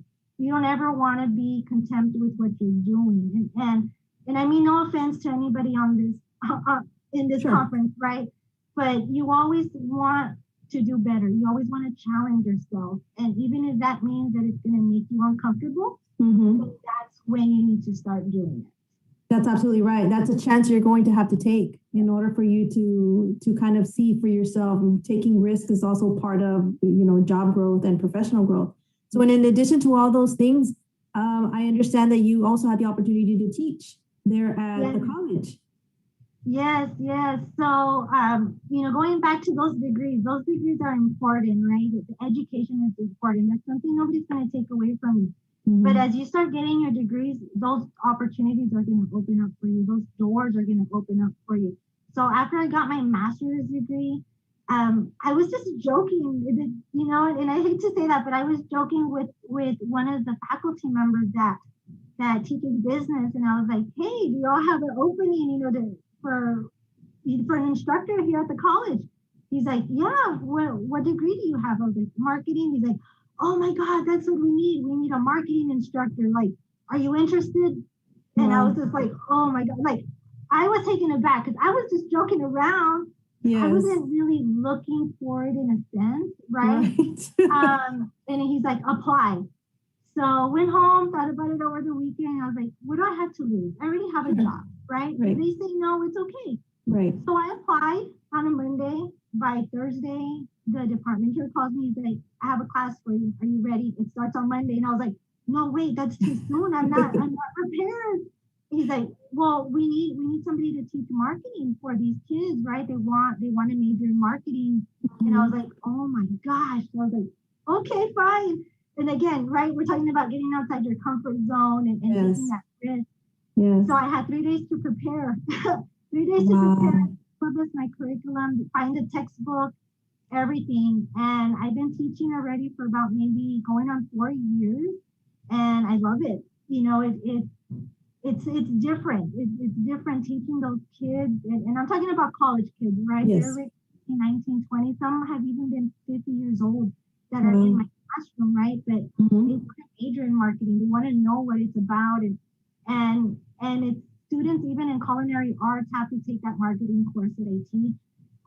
Because right, culinary arts, you don't think of it, but you do have to market your food, plating, the pictures, things like that. So it's very, very fulfilling. So I have, I guess, 3 jobs. Yes. I want to say, aside from outside the college.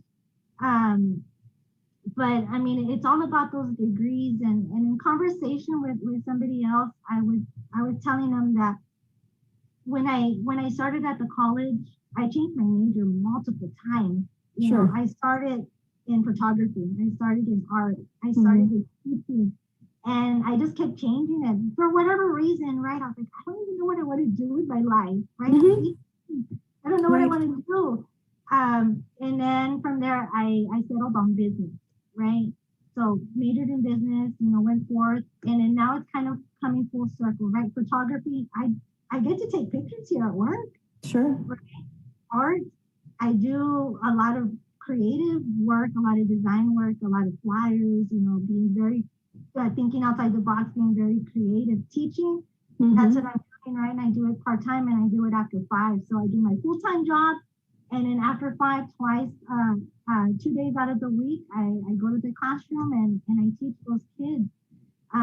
So it's kind of coming full circle in a sense, but yes, again, it's all about the education, right? And it's okay if you don't know what you want to do when you're, in 6th grade, in 8th grade, because I didn't know what wanted to do. Even when I graduated high school, I still didn't know what I wanted to do. You know, I got pregnant senior year, getting a little personal here, but you know, got pregnant senior year, got married right after, and I still didn't know what I wanted to do. And that's when I had a baby to raise, right? And Right.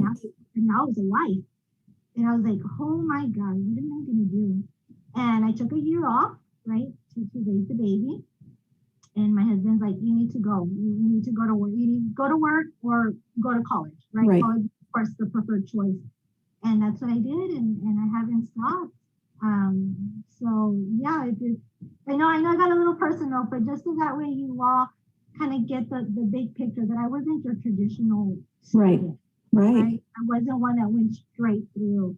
I did have the challenges. I did have the road bumps and, you know, the speed bumps, all of that, crazy highways that, you know, it wasn't the perfect path, but I don't have any regrets. Everything, you know, led me to where I needed to be. And now I'm very, very thankful for it. Absolutely. Perseverance is what is also key. So that's wonderful. So for our last question, what would you recommend students in high school or college, or the kids that are entering into college? What do they do what can you suggest that they do to prepare for a career in your particular field? Well, if this is something that you all want to do, and this is something new, right? I mean, social media marketing or even marketing in general has not been around for too long. So now if you Google a school, right, if you look up the university, now you can actually get degrees in marketing. You can actually get degrees in project management. When back then that wasn't available when I was going to school, right? Right. But if that is something that you're very interested in, I would say, you know, keep up with the current trends. You know, especially with marketing, it changes every single day. Something is in, something is out. Just like fashion, right? I mean, Right. When it's in, when it's out. The same thing with marketing, and that can be with any type of social media, any type of content, right? Words are very, very important. So certain words are hip and other words are not. Some have double meaning. So, yes. You know, just keep up with the current trends on that. And then of course with the event planning, that's also something as well, right? If that's what you all want to do. Now there is degrees on event planning. Before there wasn't anything. We just kind of, you learned it on the job. So, you know, just, I would say, get out there as much as you can.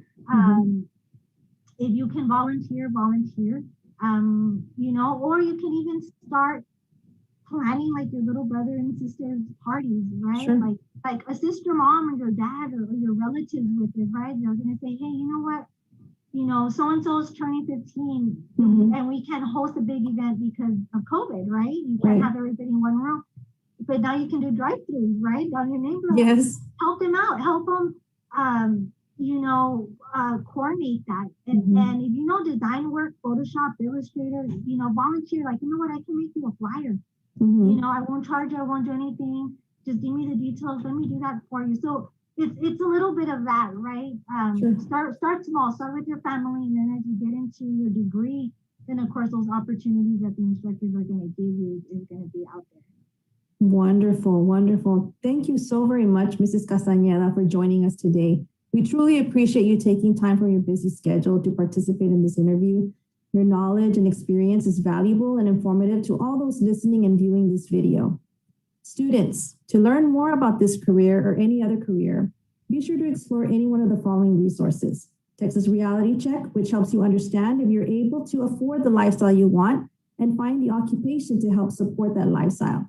For career exploration, you can also check out Texas Career Check, Career Coach, and ONET. Links to all these resources are available on our website at wfsolutions.org. Thanks for watching. Bye.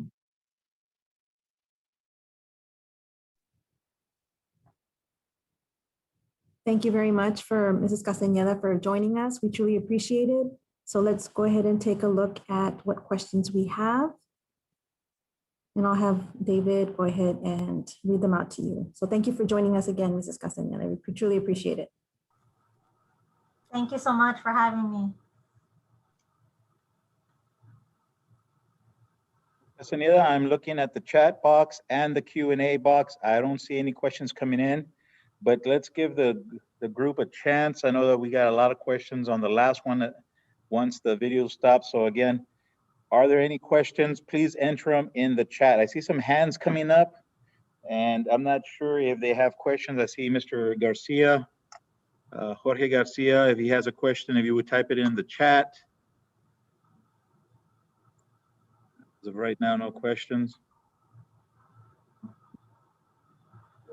So Ms. Castaneda, as you're doing this, oh, here we go, from Cassandra, Ms. Castaneda. Is there any advice you would give to students who would be interested in this type of career field, I'm assuming? Yes, of course. Like I mentioned, I mean, if you're interested in event planning or in marketing or, you know, any of that sort, of course, education is going to be number one, right? Go to school, study, you know, get your bachelor's degree, your master's. If you want to get your doctoral, go for it. But again, just, you know, read books. Books are very, very important. Books are going to get you everywhere and anywhere in the world. But go to school, read books, volunteer. Like I had mentioned, if event planning is what you do want to do, you know, help your parents or your relatives out on planning a birthday party or an anniversary or a small wedding. For marketing, that you do need to go to school, even if it's just a certificate that you get, just so that way you're a little bit more marketable when you apply for those jobs in those organizations. So school for sure would be the number one advice that I would give you guys. Now, Ms. Castaneda, thank you, Ms. Cassandra Serna, for that question. So Ms. Castaneda, on the marketing side, and this is a question, do you have to be artistic? I know that when we think of marketing, we sometimes think of us designing our own logos and so forth. Is that something that's required in order to go into marketing? No, it's not. Marketing it's broad. It's a big umbrella. So if you look at umbrellas that have the different color shapes, kind of like a beach ball umbrella, each color represents something different in the marketing world.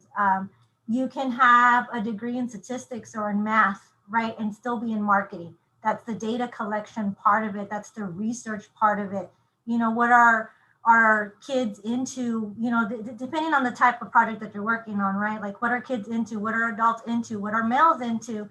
That's your research part. And then you have your creative part.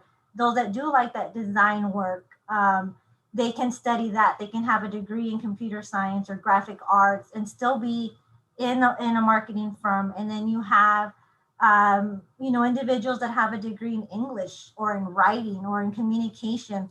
And those are the ones that write the content for you. I mean, then you have accountants. You have individuals that have an accounting degree that work in a marketing firm. So it really, you can have any type of degree that relates to marketing. It's a very big umbrella. It doesn't have to be very creative. You don't have to have that graphic arts degree. If English is what you love to do and you love to write, then you also love marketing, you could get a degree in English and then join a marketing firm, or, you know, it goes back to the accounting or data research, right, or statistics and such. So you don't have to have a graphic designing or that eye of graphic design to be in marketing. Outstanding, thank you. And one last question before you let you go, unless we get some other questions. Oh, here's one from Consuelo Villanueva. If we are interested in becoming an elementary teacher, which degree would you think would be better? I don't know if I would be the right person to answer that, but for sure, an elementary teacher, you are going to need a degree in teaching. And I know an elementary teacher, you have certain subject levels. You have teachers that specialize in the STEM field and teachers that are considered generalists, right, that can teach any subject. But you are going to need a bachelor's degree in teaching, and you are going to need that teaching certification to teach here in the state of Texas. But I would suggest you talk to your counselor or, you know, come visit our website, the South Texas College website. You know, I'll give you a lot of information on the type of degrees that we offer, and we do offer here some teaching degrees. Thank you for that. We also have a person from the education field that will be on tomorrow. So if you log in for that interview, she may be able to answer questions. That's Ms. Julie Quintanilla Garza from La Joya ISD. So one last question for you, Ms. Castaneda. as we asked Mr. Acosta, we've got a lot of high school and middle school students on the call. If you were able to go back and speak to yourself, your middle school, high school self, any advice that you'd want to share with them? Anything, particular classes that you wish you would have taken, extracurricular activities? Any advice for the students that are on right now? That's a very good one. Like I mentioned, I don't regret any decision I made throughout my high school years, but in high school, just do your best, and that is your best, not your peers' best, not your teacher's best, not your parents' best, your best. Like, you personally do your best on getting the good grades, on doing extracurricular activities if that's what you want to do. For me, I tried out for basketball and volleyball and all of that other stuff, but I didn't like it. I didn't like the balls being thrown at me. So instead I asked the coach, can I help you with your statistics? Can I write down, how many shots each girls can make? And I think that's where my project management kind of came into play. So, just try to tap into your skills. And if you don't know what that is, it's okay. It's okay to not know that in junior high or high school, but just get out there, get out of your shell, get out of your bubble, talk to as many people as you want, as many people as you can actually. But reading for sure, I would say hit the books hard and do your best. Great advice, Ms. Castaneda. And again, I'm looking at the questions on the chat and the Q&A. I don't see any coming through. So I wanted to thank you on behalf of Workforce Solutions for being here this afternoon or this morning, and for taking time out for the video interview as well. So thank you again. Hope you have a great day, great week. And if you ever need anything, please let us know. Yes, sir. Thank you so much for the invitation. Thank you. I will go ahead and transition over to Ms. Geneva Scott, who's going to present and transition over to our next employer. Geneva? Thank you. Okay, so we are ready for our next session. So session 4 is Iris Galvan.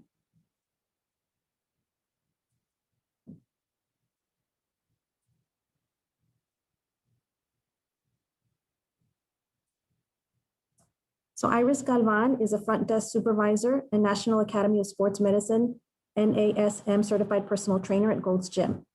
So Iris was born and raised in the Rio Grande Valley. She grew up in the health and fitness industry, modeled by her father, who was a head coach in Mexico. She's been a personal trainer for the past 20 years.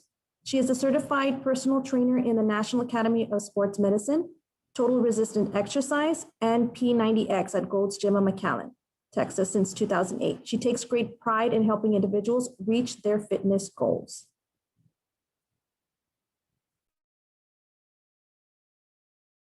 Workforce Outreach Specialist with Workforce Solutions. Joining me today is a special guest who will be providing us important information about their profession. Ms. Galvan, please introduce yourself, your job title, and where you currently work. Hi, my name is Iris Galvan. I work at Gold's Gym here in McAllen. I'm a front desk supervisor and I'm a personal trainer as well. Wonderful. How did you become interested in this occupation or field? I actually started this at a very young age. My father was a head coach back in the day, and we've always been in the health industry.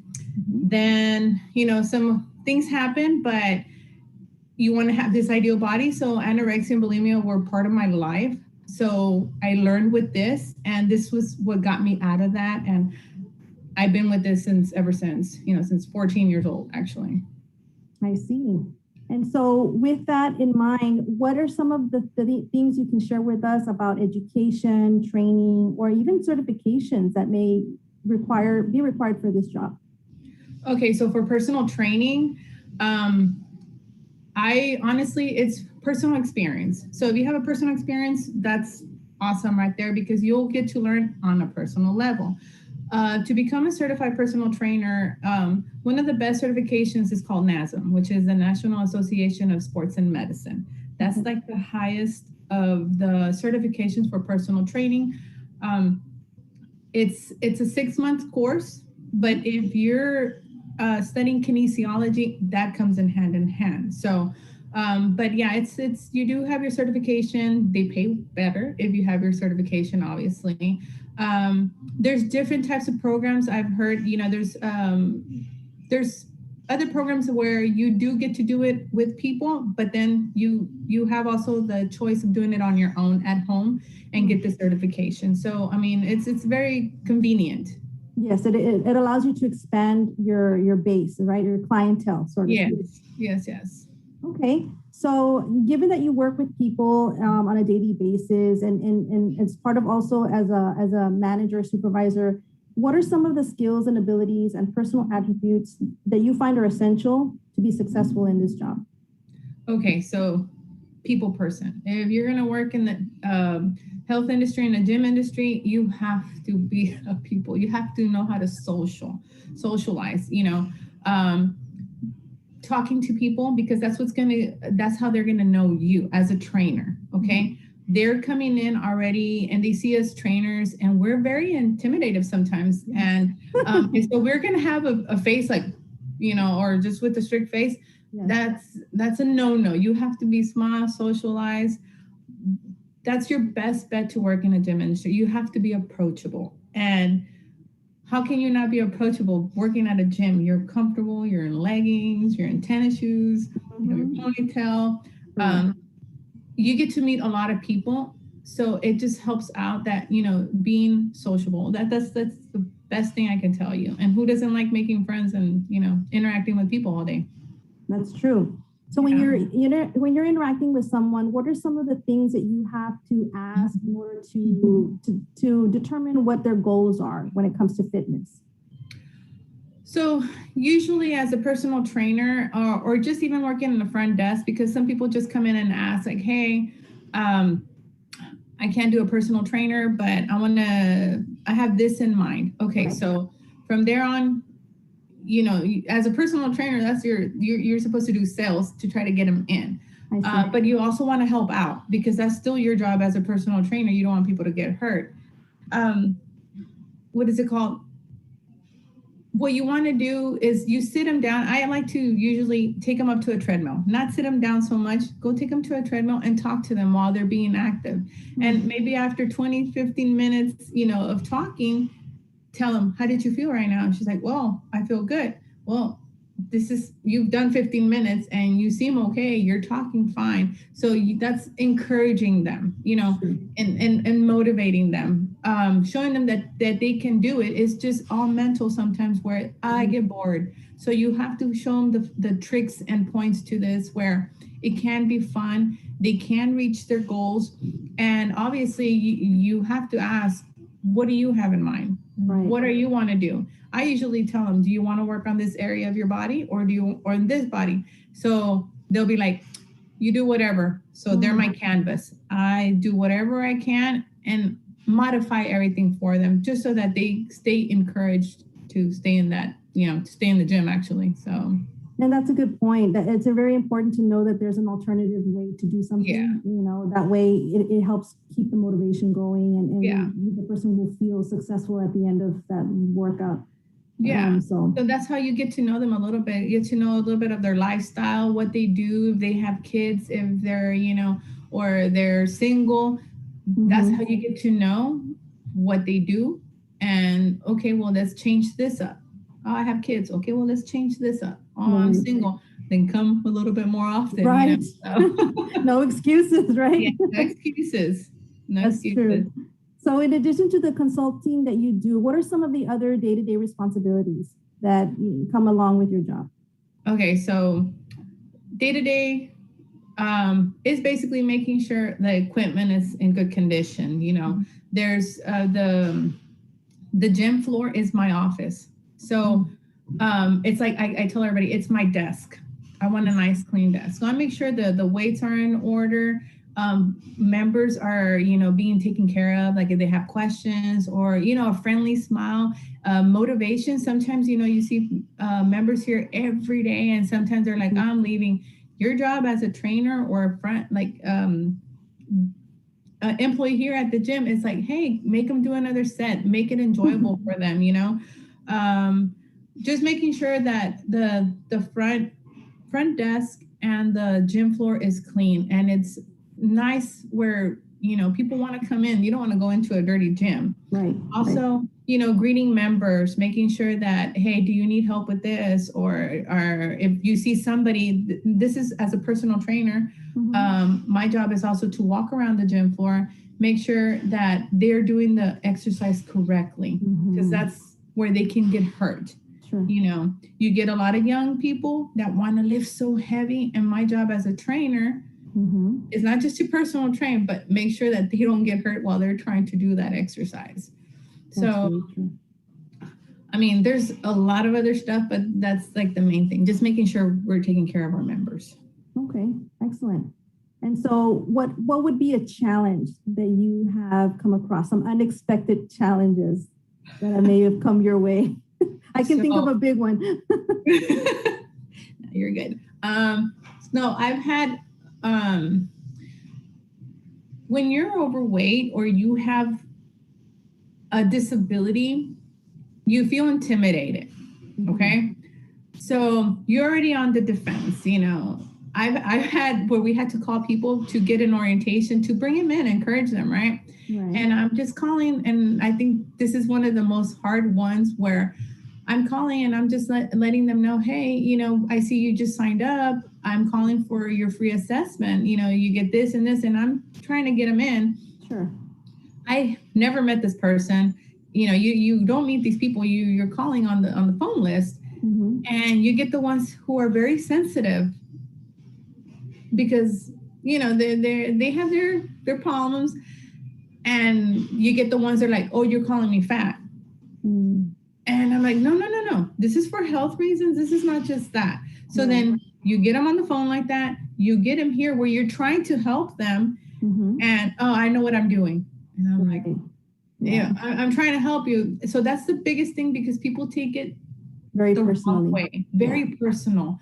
And it's not because they're a little bit bigger. Sometimes they're very thin, you know, it just depends, but they take everything very personal. Like if they're like, especially guys sometimes, where I'm like, hey, you shouldn't be lifting like that because you're going to get hurt.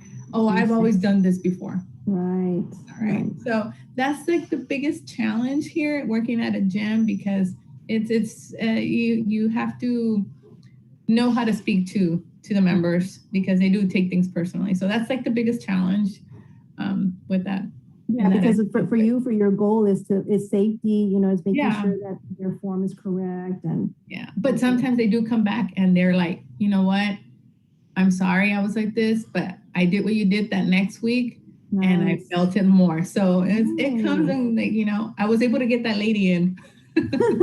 Nice. So that's great. That's great. And also for yourself, not to also take it personally, right? You also have to understand that, okay, you understand how their perception may be, you know, when you're interacting with them. So that's great too. That personal training has to do with sales as well. So you have to learn how to take that rejection sometimes, because some people are going to say no. Right. It's part of a job. That's absolutely right. That's true. And so can you talk a little bit about how with COVID, how that was a big challenge as well when COVID came along? You know, can you talk to us a little bit about what were some of the measures in the process that, you know, the gym had to consider and had to implement? So when COVID started, you know, as everybody knows, the masks, everybody was afraid of touching things. As it is, when you work at a gym, there's a bunch of sweat, you know, there's a bunch of stuff that people don't know gym etiquette. So gym etiquette is about cleaning your machine when you're done, picking up the weights when you're done. So every gym has that problem, you know, that some members don't follow those, you know, rules. So now we had to be extra vigilant on that aspect, you know. So we actually had to hire more floor trainers. These are the ones that go around the floor, picking up weights, wiping down machines. We had to get another floor trainer that stays overnight so that he can spray down the machines, because now it's not just a regular disinfectant. Now it's making sure that this is a stronger disinfectant. Now, you work at a gym. people come and work out, exercise. As it is, what happens when you work out? You have a hard time breathing doing an exercise. So now just imagine wearing a mask Yeah. all the time. Yeah. So that was one inconvenience. If this is your source of income, a lot of people stop coming because they don't want to breathe. They don't want to be wearing that mask. It's uncomfortable. So as a personal trainer, it did hit us hard because a lot of our clients said, oh, I won't be back until this gets a little bit better. You know, you have that flexibility as a trainer, but with the whole COVID situation, it was a little bit harder in this industry because in this industry, in order to get paid, Right. you need to train. So you have to make sure that you're like I was having to be extra careful, making sure wipe down the machines after my client left, so that people can see that hey, they're doing what needs to be done to maintain this gym nice and clean. You know, what is it called? We had the gloves. People didn't like gloves. You know, so because of the rules that were implemented, we lost clientele. We did, but it also was a little bit easier for us to kind of keep in track of the people who are here are obviously, okay, I'm going to follow the rules because I'm still want to come to the gym. But you get your ones that it's like, don't want to wear it. And as an employee, you have to be on them. But it was a hard hit. The COVID, I'm pretty sure other businesses, but as a personal trainer, if that's your only source of income, in situations like that, it can affect, but you can adjust and you can figure things out slowly because I mean, I'm still here and I'm a mother of 3. So, I mean, it's doable. You can still do it.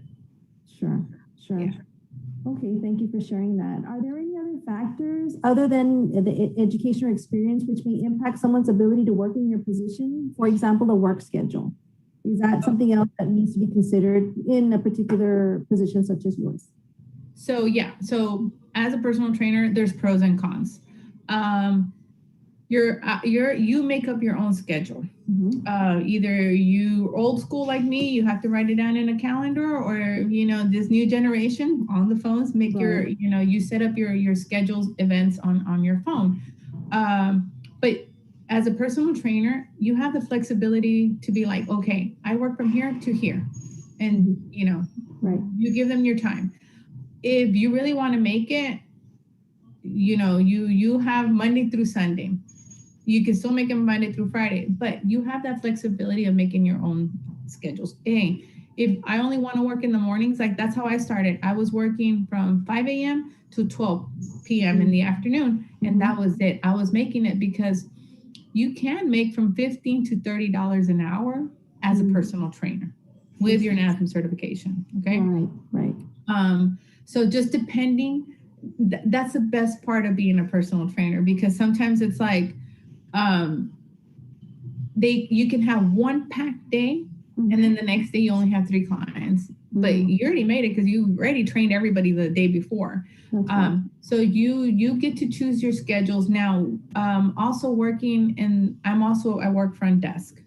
So I do have to put in a certain amount of hours. So those are different areas, but now I have a full-time job and I have a part-time job, and I'm still working at the gym. And I mean, I love my job. It's just very flexible. I have 3 kids.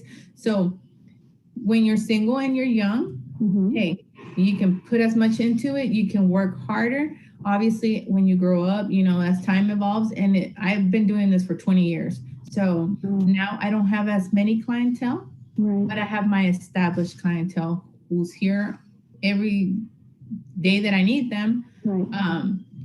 But I have time to take my kids to the doctor if anything, before I didn't have to worry about that. So I can put everybody back to back. Right now, it's like, that's the best part of being a personal trainer. You do your hours at your convenience and to your client's convenience.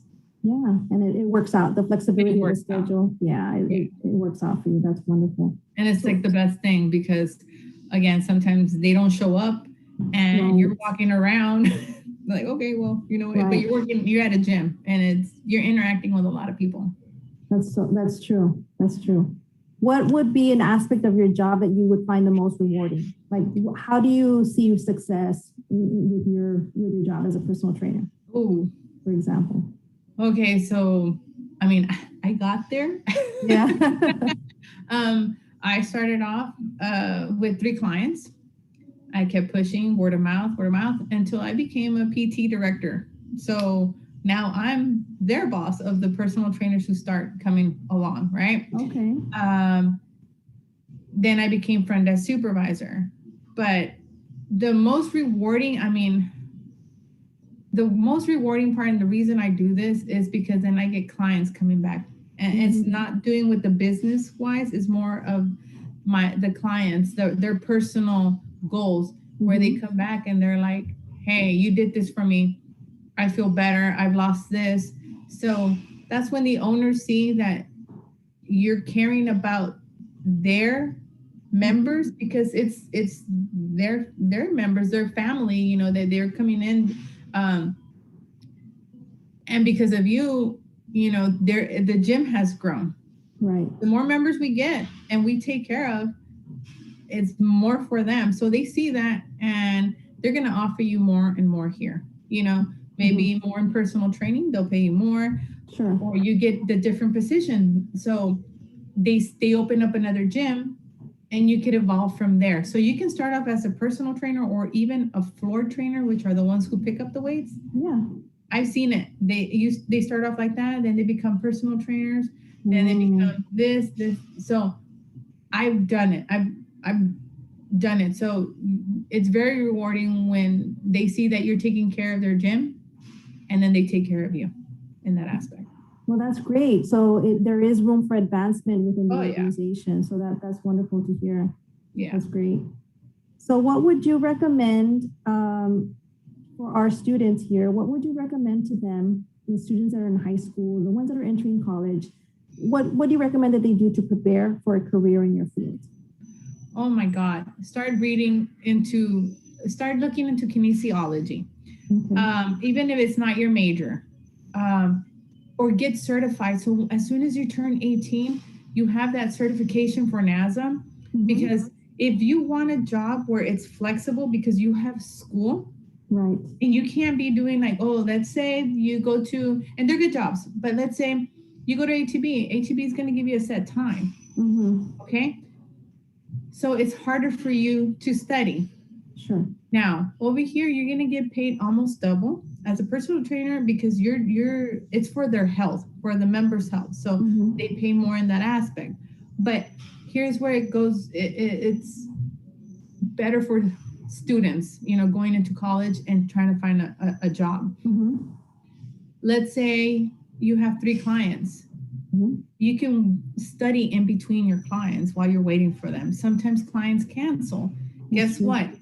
If you're at HEB and there's nothing to do, the lights go off for some reason, you can't study. You have that option here. Or like, I'm hungry, I'm gonna go get something to eat. Or I need to study. Flexibility where like, you know what? They just told us we have a test tomorrow. You can set your clients and schedule them to where it's convenient for you if you need to study more or you can't make it because you have a test. So, I mean, it's very easy in a way to get your certification. It's not something, you know, difficult to study. If you know this stuff or you want to learn this stuff, you'll catch on quick. Okay. It's very rewarding for yourself and it's very helpful at the end because guess what? Now you have a certification in something. That's right. You know, it didn't take you 4 years. Right. But you got your certification, which is not going to pay you $7 an hour. It can pay you more. You have the flexibility to study something else. If, you know, you're going to be going to college, you're going to have all these extra things. Like you're going to make it, if you're going to be a personal trainer, you're going to be good. So it's extra money. It's something that you're going to end up liking because again, it's the flexibility. It's very rewarding when you can do a lot of things at your convenience, and that's what bosses do. You know, you want your convenience. You know. So, so true. You call the shots, right? yeah, you call the shots. So That's true. It's so true. In that aspect of it, you do get to dictate how you spend your day and how you go about, if you want to have your own business later on, being your own entrepreneur at this early stage, and you decide how much money you want to make. If you want to make more money, you get another client. Right. You train them more. So you're your own boss at 18 or 19 years old. Great point. Well, thank you, Ms. Galvan, for joining us today. We appreciate you taking time from your busy schedule to participate in this interview. Your knowledge and experience is valuable and informative to all those listening and viewing this video. Students, to learn more about this career or any other career, be sure to explore any one of the following resources: Texas Reality Check, which helps you understand if you'll be able to afford the lifestyle you want, and find the occupation to help support that lifestyle. For career exploration, check out Texas Career Check, Career Coach, and ONET. Links to all these resources are available on our website at wfsolutions.org. Thanks for watching.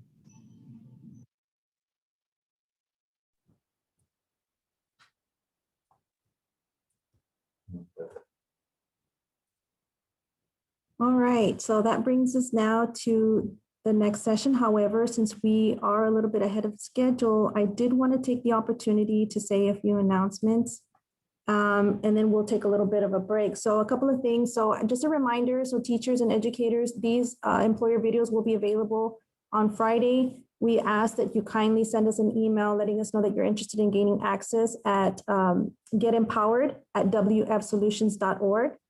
So that way you can have these videos and show them at your discretion at a later time. So also, if you have any questions for employers that were not able to join us live, be sure to note that we will forward them on your behalf, and then we'd be more than happy to send you the responses at a later time. So our next and final interview isn't until 11:05. So this will give us a chance to get a little stretch break, grab something to drink or a light snack, and we will resume at that time. So we'll see you in a bit.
Thank you for joining us. This is now our session 5. We appreciate you joining us.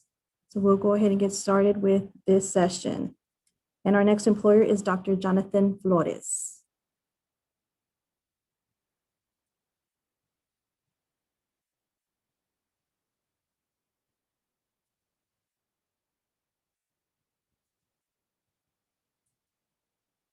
So Dr. Jonathan Flores is the Chief of Police with Alton Police Department.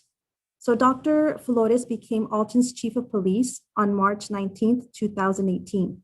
He began his career as a communications operator for the McAllen Police Department, eventually becoming one of the 4 communications supervisors. In 2005, he attended the LRGVDC Regional Police Academy, and upon graduation began his career as a patrolman for the city of San Juan.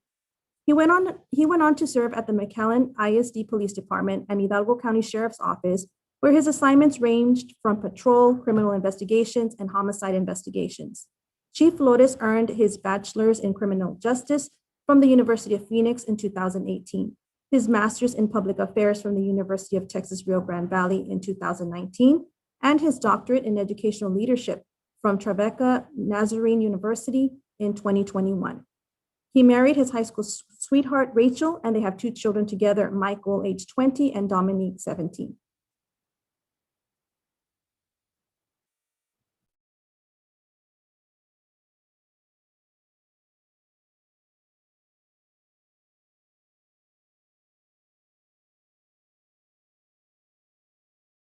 Hello, everyone. My name is Jasmine Hernandez, and I'm with Workforce Solutions, and I'm a workforce outreach specialist. Today with us, we have a very special guest who will be giving us some information on his profession. Dr. Flores, can you please introduce yourself, your job title, and where you currently work? Yes, hello, everybody. My name is Jonathan Flores. I'm the Chief of Police for the City of Alton, and I've been in this position for 3 years now. Can you tell me about your work or a project that you're working on? Sure. So currently, we're working on a new public safety building. This building is going to house our communication center, and it's also going to house our police and fire administration. And the idea is to get everybody in one room, to have all communications funneled through this room, especially during a major event like a hurricane or any kind of natural disaster, to have everybody in one area. And we'll have a conference room that'll be set up as the EOC for that, for those types of events. And we want to be able to have good collaboration and good filtering of the communication and to eliminate any potential breakdowns in communication. So that's a major project that we're working on right now and trying to get it completed. How did you become interested in this position? You know, I first got interested in being a police officer because of my stepfather. He worked at McAllen PD for 30 years, bought me my first police car when I was 4 years old. So it's just something that I always knew I wanted to do. And when I was 18, I started for the McAllen Police Department as a dispatcher, and it only just continued to make my interest in being a law enforcement officer grow. And, you know, I started in 2005 with the San Juan Police Department and continued my career, started working at the Hidalgo County Sheriff's Office. And I always knew I wanted to be a police chief. And, you know, from very early on, I knew I wanted to be an administrator. And anybody that I had a chance to tell that to, I would. Anybody who was willing to listen. And in 2018, I saw an opening here at the City of Alton, and I was able to apply and be accepted for this role, which has been a tremendous experience. So you did state that you started off as a dispatcher. Would you encourage students to start from a different position? That way they can learn the lingo, the language, and they can see if that's the actual environment that they want to work in? Yeah, I think that anybody who wants to join the criminal justice field, it would behoove them and be in their best interest to get acclimated to the environment. And what I mean by that is you don't necessarily have to take a job, but as you're going through school, there's internship programs. I know we offer those here at our department, where if you're going through a criminal justice program and you want to come sit in dispatch or you want to go on ride-alongs, we will allow you to do those things. Because it's important that you understand what you're going to be getting into and make sure that it's the right fit for you. And I think that is very important. And there certainly are positions like communications, jailer, things where you can start getting acclimated to the law enforcement profession if your long-term goal is to become a police officer. What skills, abilities, and personal attributes are essential to success in your job? You have to be assertive. You want to join the law enforcement field, the number one thing is you have to have thick skin, you have to be assertive, and you have to be able to you have to have good decision-making skills. You have to have critical thinking skills. So you have to be able to take these situations, whether you're working in communications, you're working in the jail section, or you're working on the beat, you have to be able to think critically and make sound decisions for your organization. That is the most important part of the job. You're dealing with people every day and you're dealing with their problems and their issues. So you have to be able to utilize what you learn in the books and apply that in a very human way in the delivery of services that are in line with your organization's core values. And public service, this is a very noble profession. It's about serving the public. It's about serving the community. It's very people focused. So human behavior is a big part of that. And you have to understand that when you take this role, you're no longer just Jonathan Flores or whatever. You're now taking on the identity of the organization. So the decisions that you make every day are a reflection of your organization. So we are held to a higher standard that way. And you have to be cognizant that we have to live up to those standards that the community has and be able to provide a quality service to the community and be professional, be courteous, and do all those things in the performance of your duties.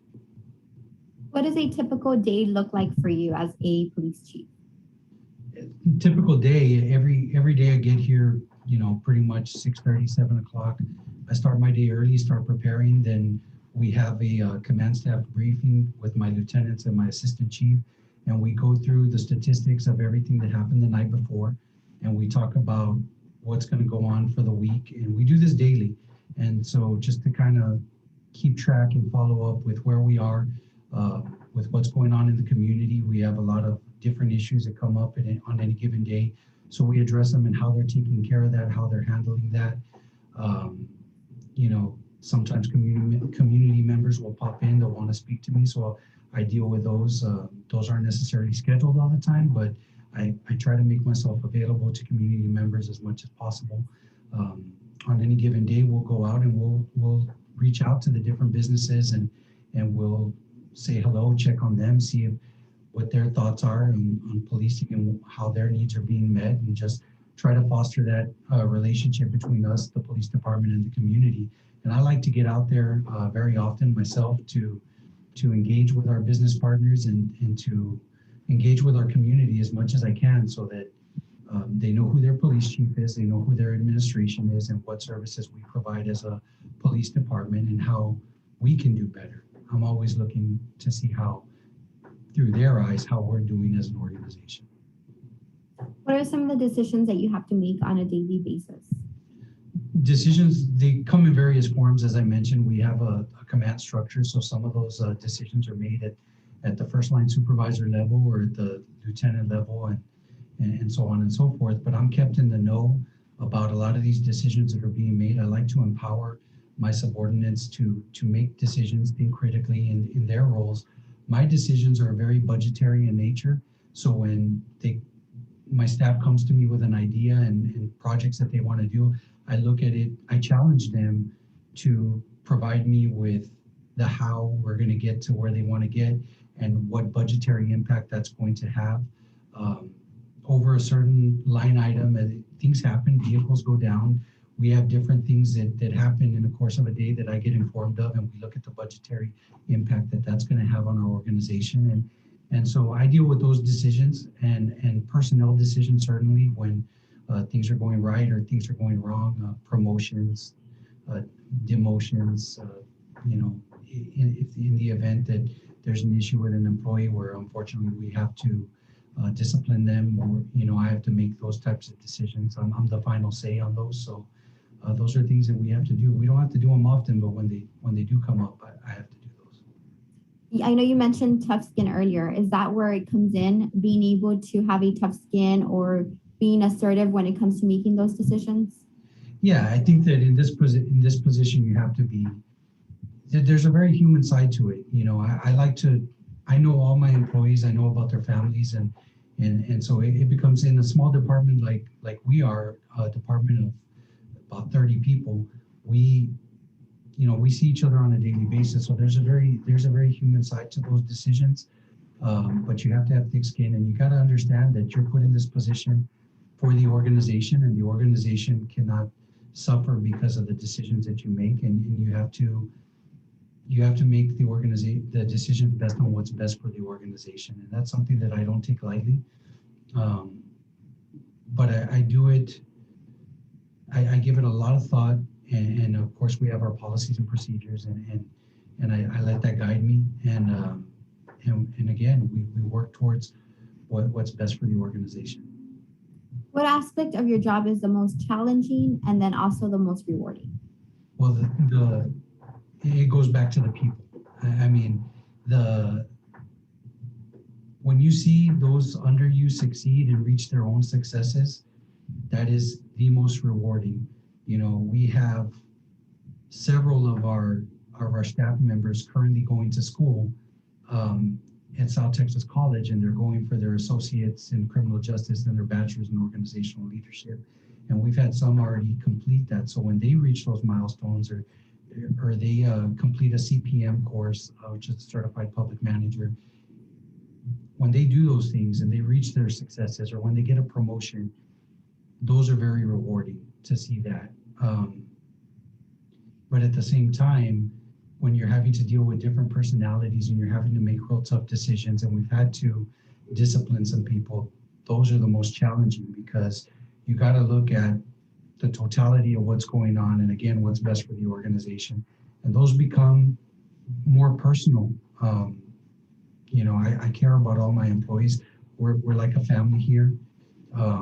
So those are tough. So the same thing, it's the personnel every time. Those are the most challenging and the most rewarding. How does success look like in your position? I think that I measure my success by the success of those that work with me. I think that as an organizational leader, you want to see your organization thrive, and you want to see your organization succeed. And I think what's been beautiful about being in this position is watching my sergeants and lieutenants and my assistant chief come into their own. It's been 3 years, and when we started to where we are now, I've seen the tremendous growth in them. Recently, we completed a big project, and that was to complete the Texas Police Chief Association Best Practices Program. And we were the first in Hidalgo County and only the second in the Rio Grande Valley to accomplish that. And you have to reach 168 competencies, demonstrating that you are doing the best practices, which were put together by chiefs throughout the state of Texas and pretty much stamped as the gold standard in policing. As we went through that daunting task and that process, the team of sergeants and lieutenants and the assistant chief and myself that worked on this, we collaborated. And as we were working through that, I saw tremendous growth in them and completing the task. And early on, they thought that the task was too big, that we weren't going to be able to accomplish it. But as we did it, it was, there were some short-term victories along the way. And once we completed it, it was a real good feeling. And for me, that's what success looks like, is watching them grow and watching them see something that they think is very daunting and that they're not going to be able to complete, and then challenging them as the leader of the organization and allowing them for short-term victories and allowing them to celebrate those and keep moving towards the overall goal. Watching that process is so rewarding for me as a leader, and the organization benefited tremendously, not only from the standpoint of us reaching the goal, but the professional development that it allowed for those working here. It was great. So I'm going to go back to the education part. I know that you are Dr. Flores. Is that required for your position? No, it is not. Typically for a police chief position, it will vary from city to city. Some require a bachelor's degree, some require a bachelor's degree, master's preferred, and they'll require a graduation from an FBI National Academy or Leadership Command College, which is something that all of our leadership team is being put through for their professional development. But no, the doctorate is not required. It's just something that, I'm a proponent of education. I really believe in it. I believe in the way it challenges me and allows me to think critically and to better myself. And it's just something that I wanted to do for my own professional development. So Now, do you believe that it makes you more marketable?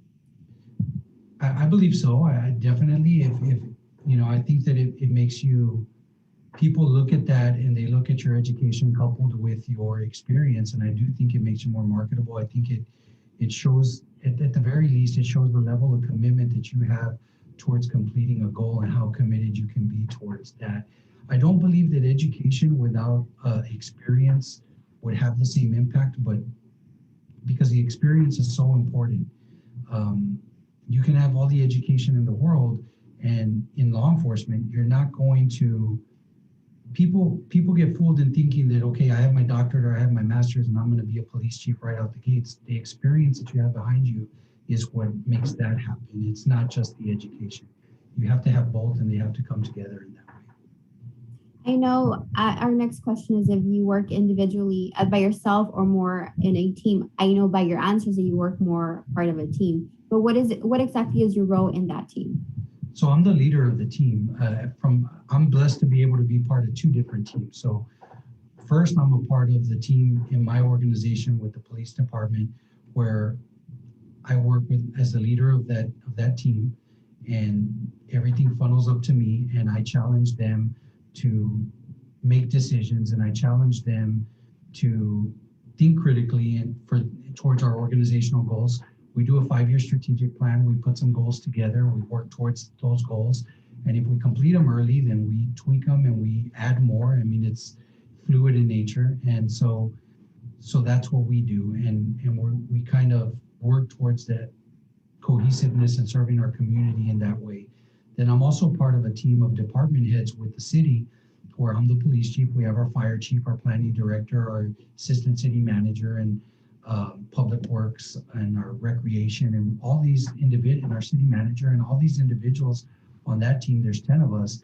We work together at the executive level to make the city better, and we report directly to the city manager and the assistant city manager about what our tasks are and what our individual departments are doing, and how we can work together to make the city better. Because what the police department does has an impact on city services and public works, and they'll need help, and same thing, I need their help to be successful in my role. I rely on public works, on planning, and I have to be in the know about the future growth of the city and the houses that are coming in.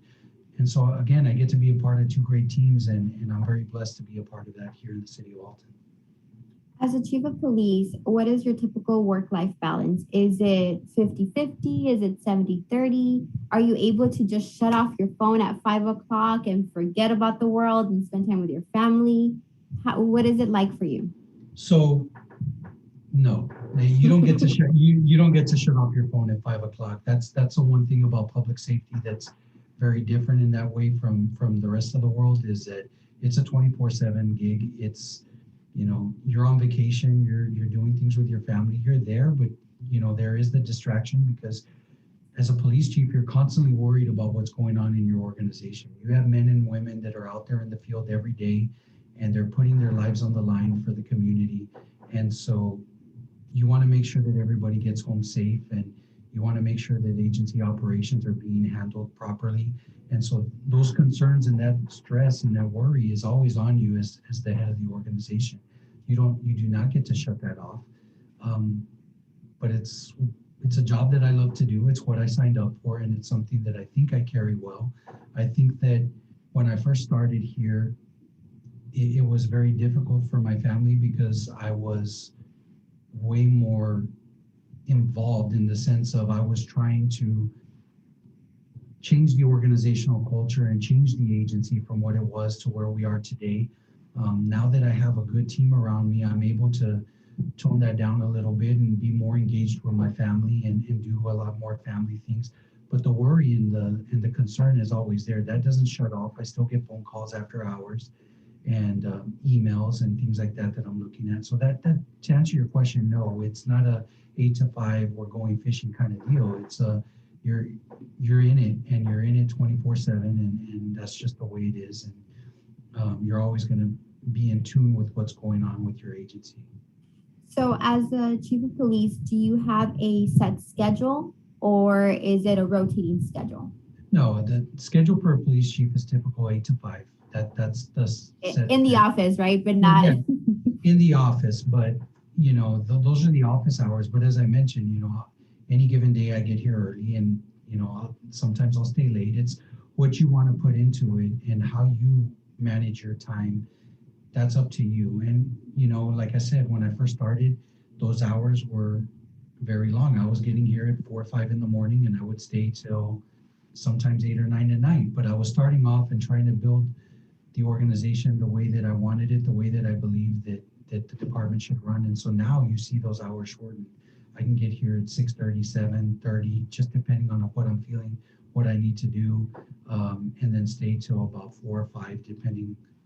You know, I can adjust those hours in accordance with what the city manager wants, or just letting him know where I'm at or what I'm doing and things like that.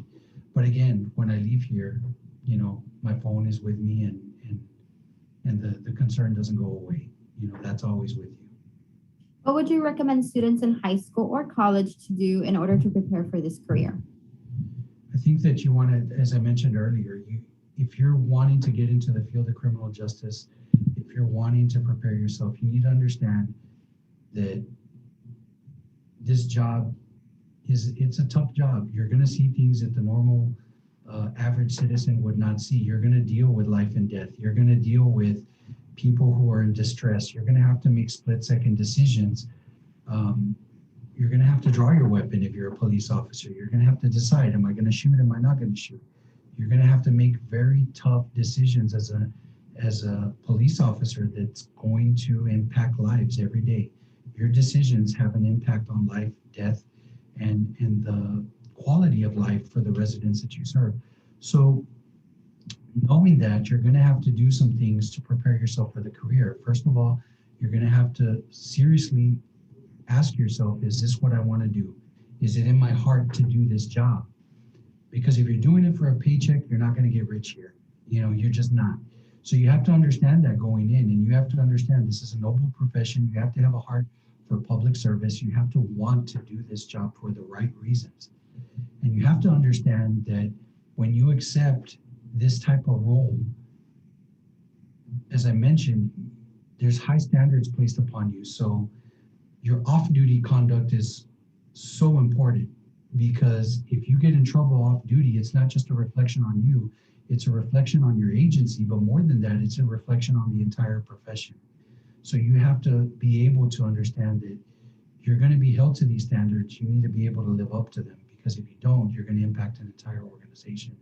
And for those students that want to join, I encourage them to go on ride-alongs. I encourage them to go ask their local agency, can I sit in your dispatch center to see what this is about? And so you can get a clear understanding of what this profession entails, so that you can be better informed and make an informed decision about whether or not this is where you want to spend your career.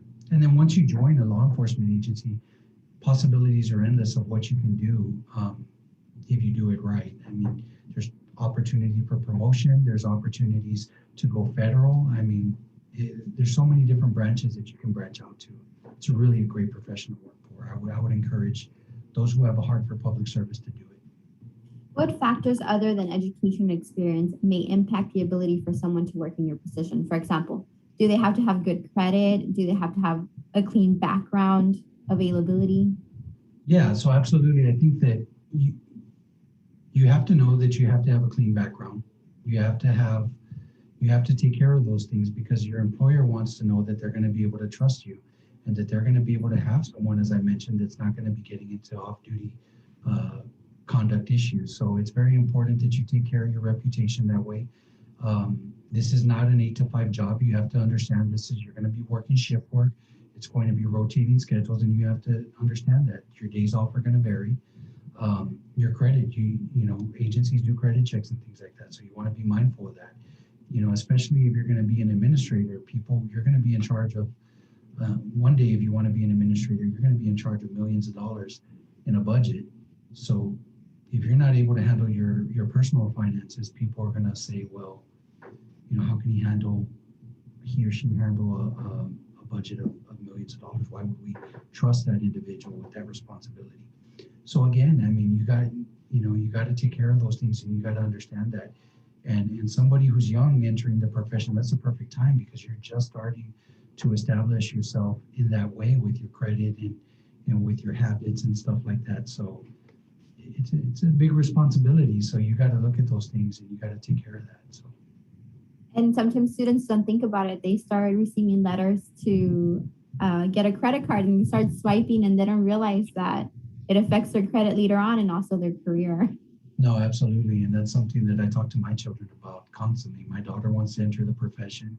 My son's already in the fire service. So it's something that we speak about, and we try to coach them, and we have those crucial conversations with them about where they want to go. And so I think that it's very important that students understand that and what's expected of them in this line of work. What is the best career decision that you've ever made? I think there's been some really good career decisions. There's been some bad, but the best decision that I have ever made is to come to the city of Alton. When I applied in 2018, I was finishing my master's degree, or actually I was somewhere in the middle. And I saw the opening. I was a homicide investigator with the sheriff's office at the time. And I took a chance and came to multiple interviews. And, I know I was up against 32 different individuals for the position, and they took a chance on me, and it worked out. And I've been blessed to be here. There's so many great people in the city of Alton. The mayor, the city commission, very united. The department heads, I mean, truly salt of the earth, great people. And it's been the most rewarding for me to be able to come to this community, have an impact on the community, but also to be impacted by those that I work with and truly love where I work every day, and to come in here and have a team and know that when you're having a bad day, they're going to lift you up, and vice versa. And to really have that family feel, and that family, we are a family here. And that's something that in my department that we do. And, my core values just aligned with the city of Alton's core values. And it's been the best place that I've ever worked for, truly. And that's not a slight. I've worked for some great organizations in their own right, but this for me is home.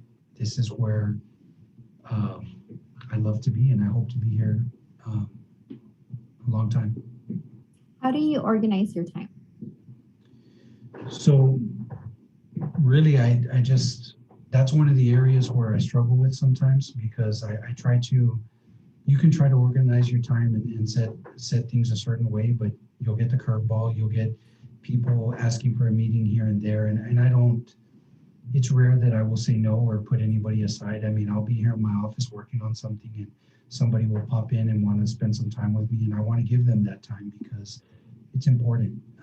So, I try my best to organize my time to allow for those occurrences, and try to set things, with at least a 30-minute to an hour buffer in between, just in case.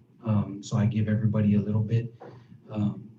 But again, time management is important, and I think that it's something that I work extra hard on, because sometimes I forget, and sometimes I'll get bogged down with meetings and different things, and so I have to do a better job of spreading those out a little bit. But yeah.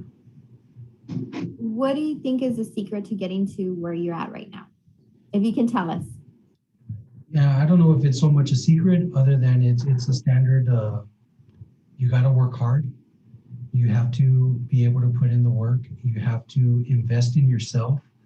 I think you have to look at your education as an investment to your future. It's something that I did. It's not something that I did right out of high school.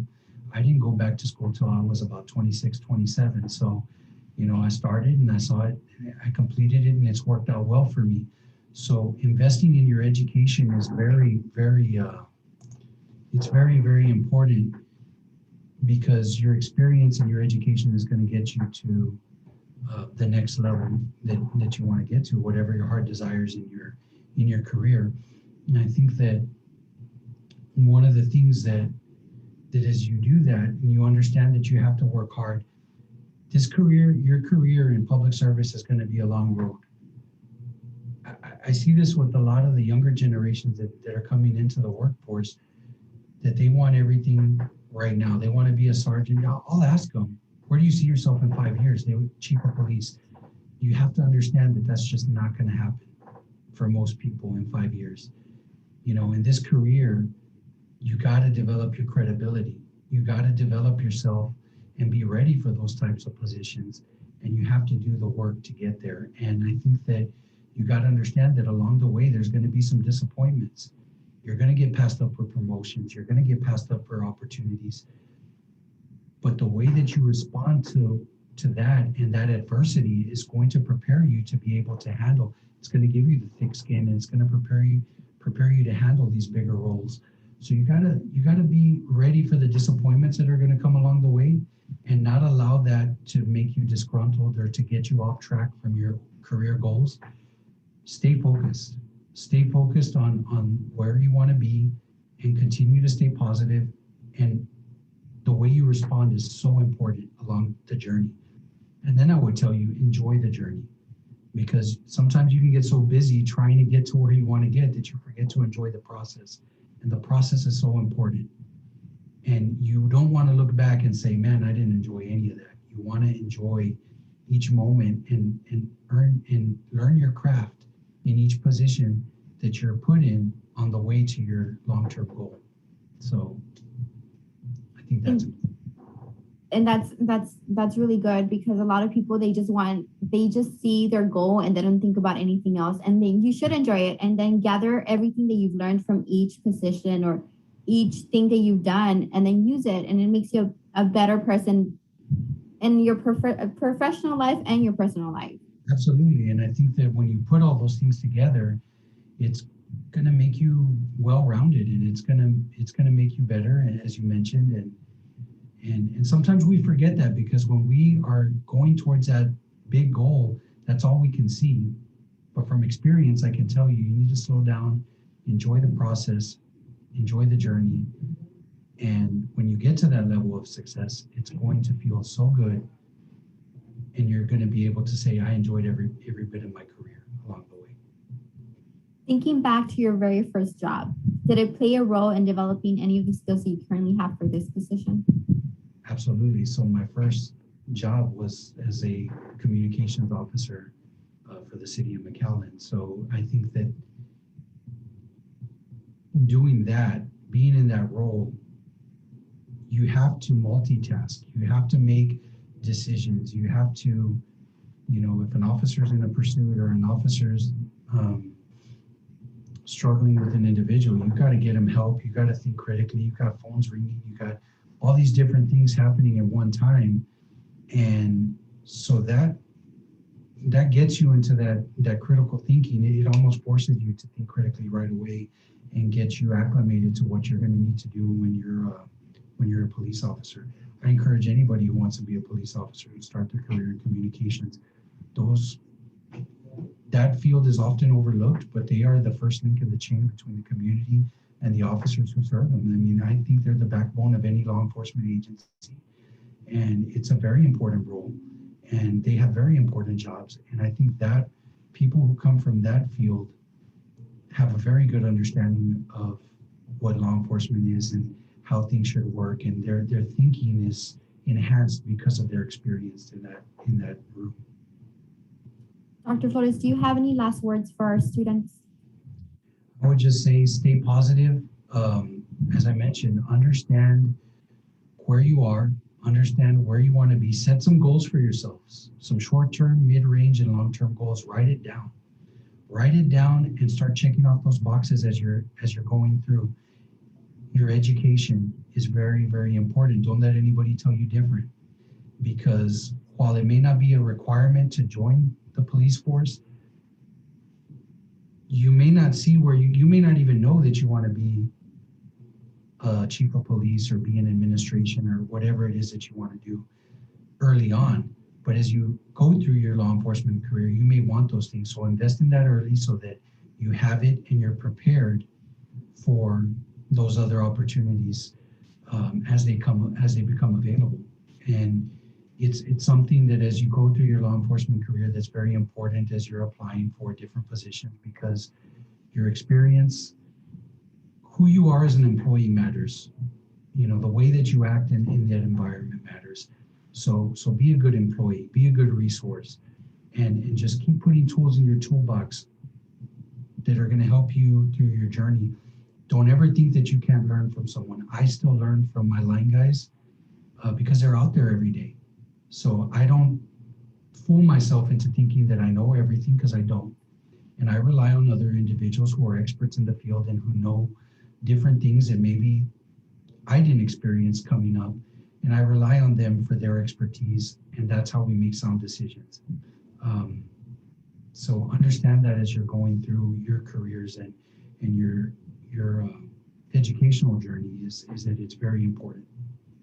So. Dr. Flores, thank you for taking the time to complete this interview. The information that you shared is extremely valuable.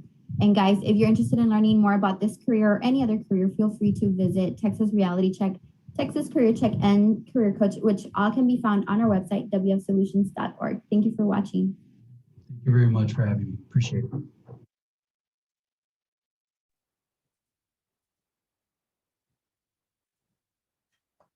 Alrighty, so before we conclude, I did want to share with you one last thing. So as part of the conference, we included what we call a Padlet. So there are several ways in which you can access this Padlet. The first one would be if you want to use the QR code, you're welcome to open up the cameras on your phone and it'll scan the QR code, it'll take you right to the Padlet. Or we can also utilize a link if that link would be also available. So as part of the conference, I wanted to share with you that we have this Padlet, which has an all-inclusive or one-stop shop, so to speak, of all the resources that you have experienced or may have come across today. So under the career exploration track, which is the one that I'm going to highlight today, is to essentially show you how you can access our agenda, the list of employers that we were able to speak with or hear or learn from about today.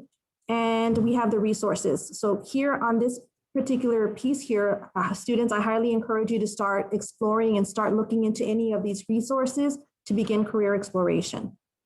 So this concludes our conference for today, for day one. We certainly thank you for joining us today. We hope to see you again tomorrow. David, okay. So the webinar link will also be available tomorrow morning. So we hope to see you then. Have a great rest of the day.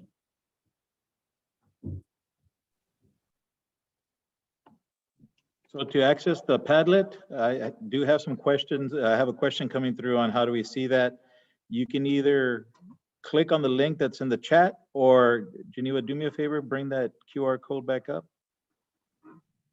Or hover your phone's camera over this QR code and it will automatically take you to that link. That's where you can access the information that we shared today. Now, you will not have access to the videos today. Those will become available on Friday, and only through requesting access may you get those videos. So if there are any teachers in the conference right now that are needing that to do a career exploration, a career fair at school, and get that check mark, do you have access to those, to today's videos, tomorrow's videos? And we already have a library of over 30 other employers that we interviewed. So please feel free to reach out to us at getempowered@wfsolutions.org, or you can reach me at david@wfsolutions.org as well. We'll start again tomorrow at 8:30. Will be the welcome from Mr. Amaraz, and then we'll continue with our presentations tomorrow. Thank you for joining us. We'll see you all tomorrow. Have a good day.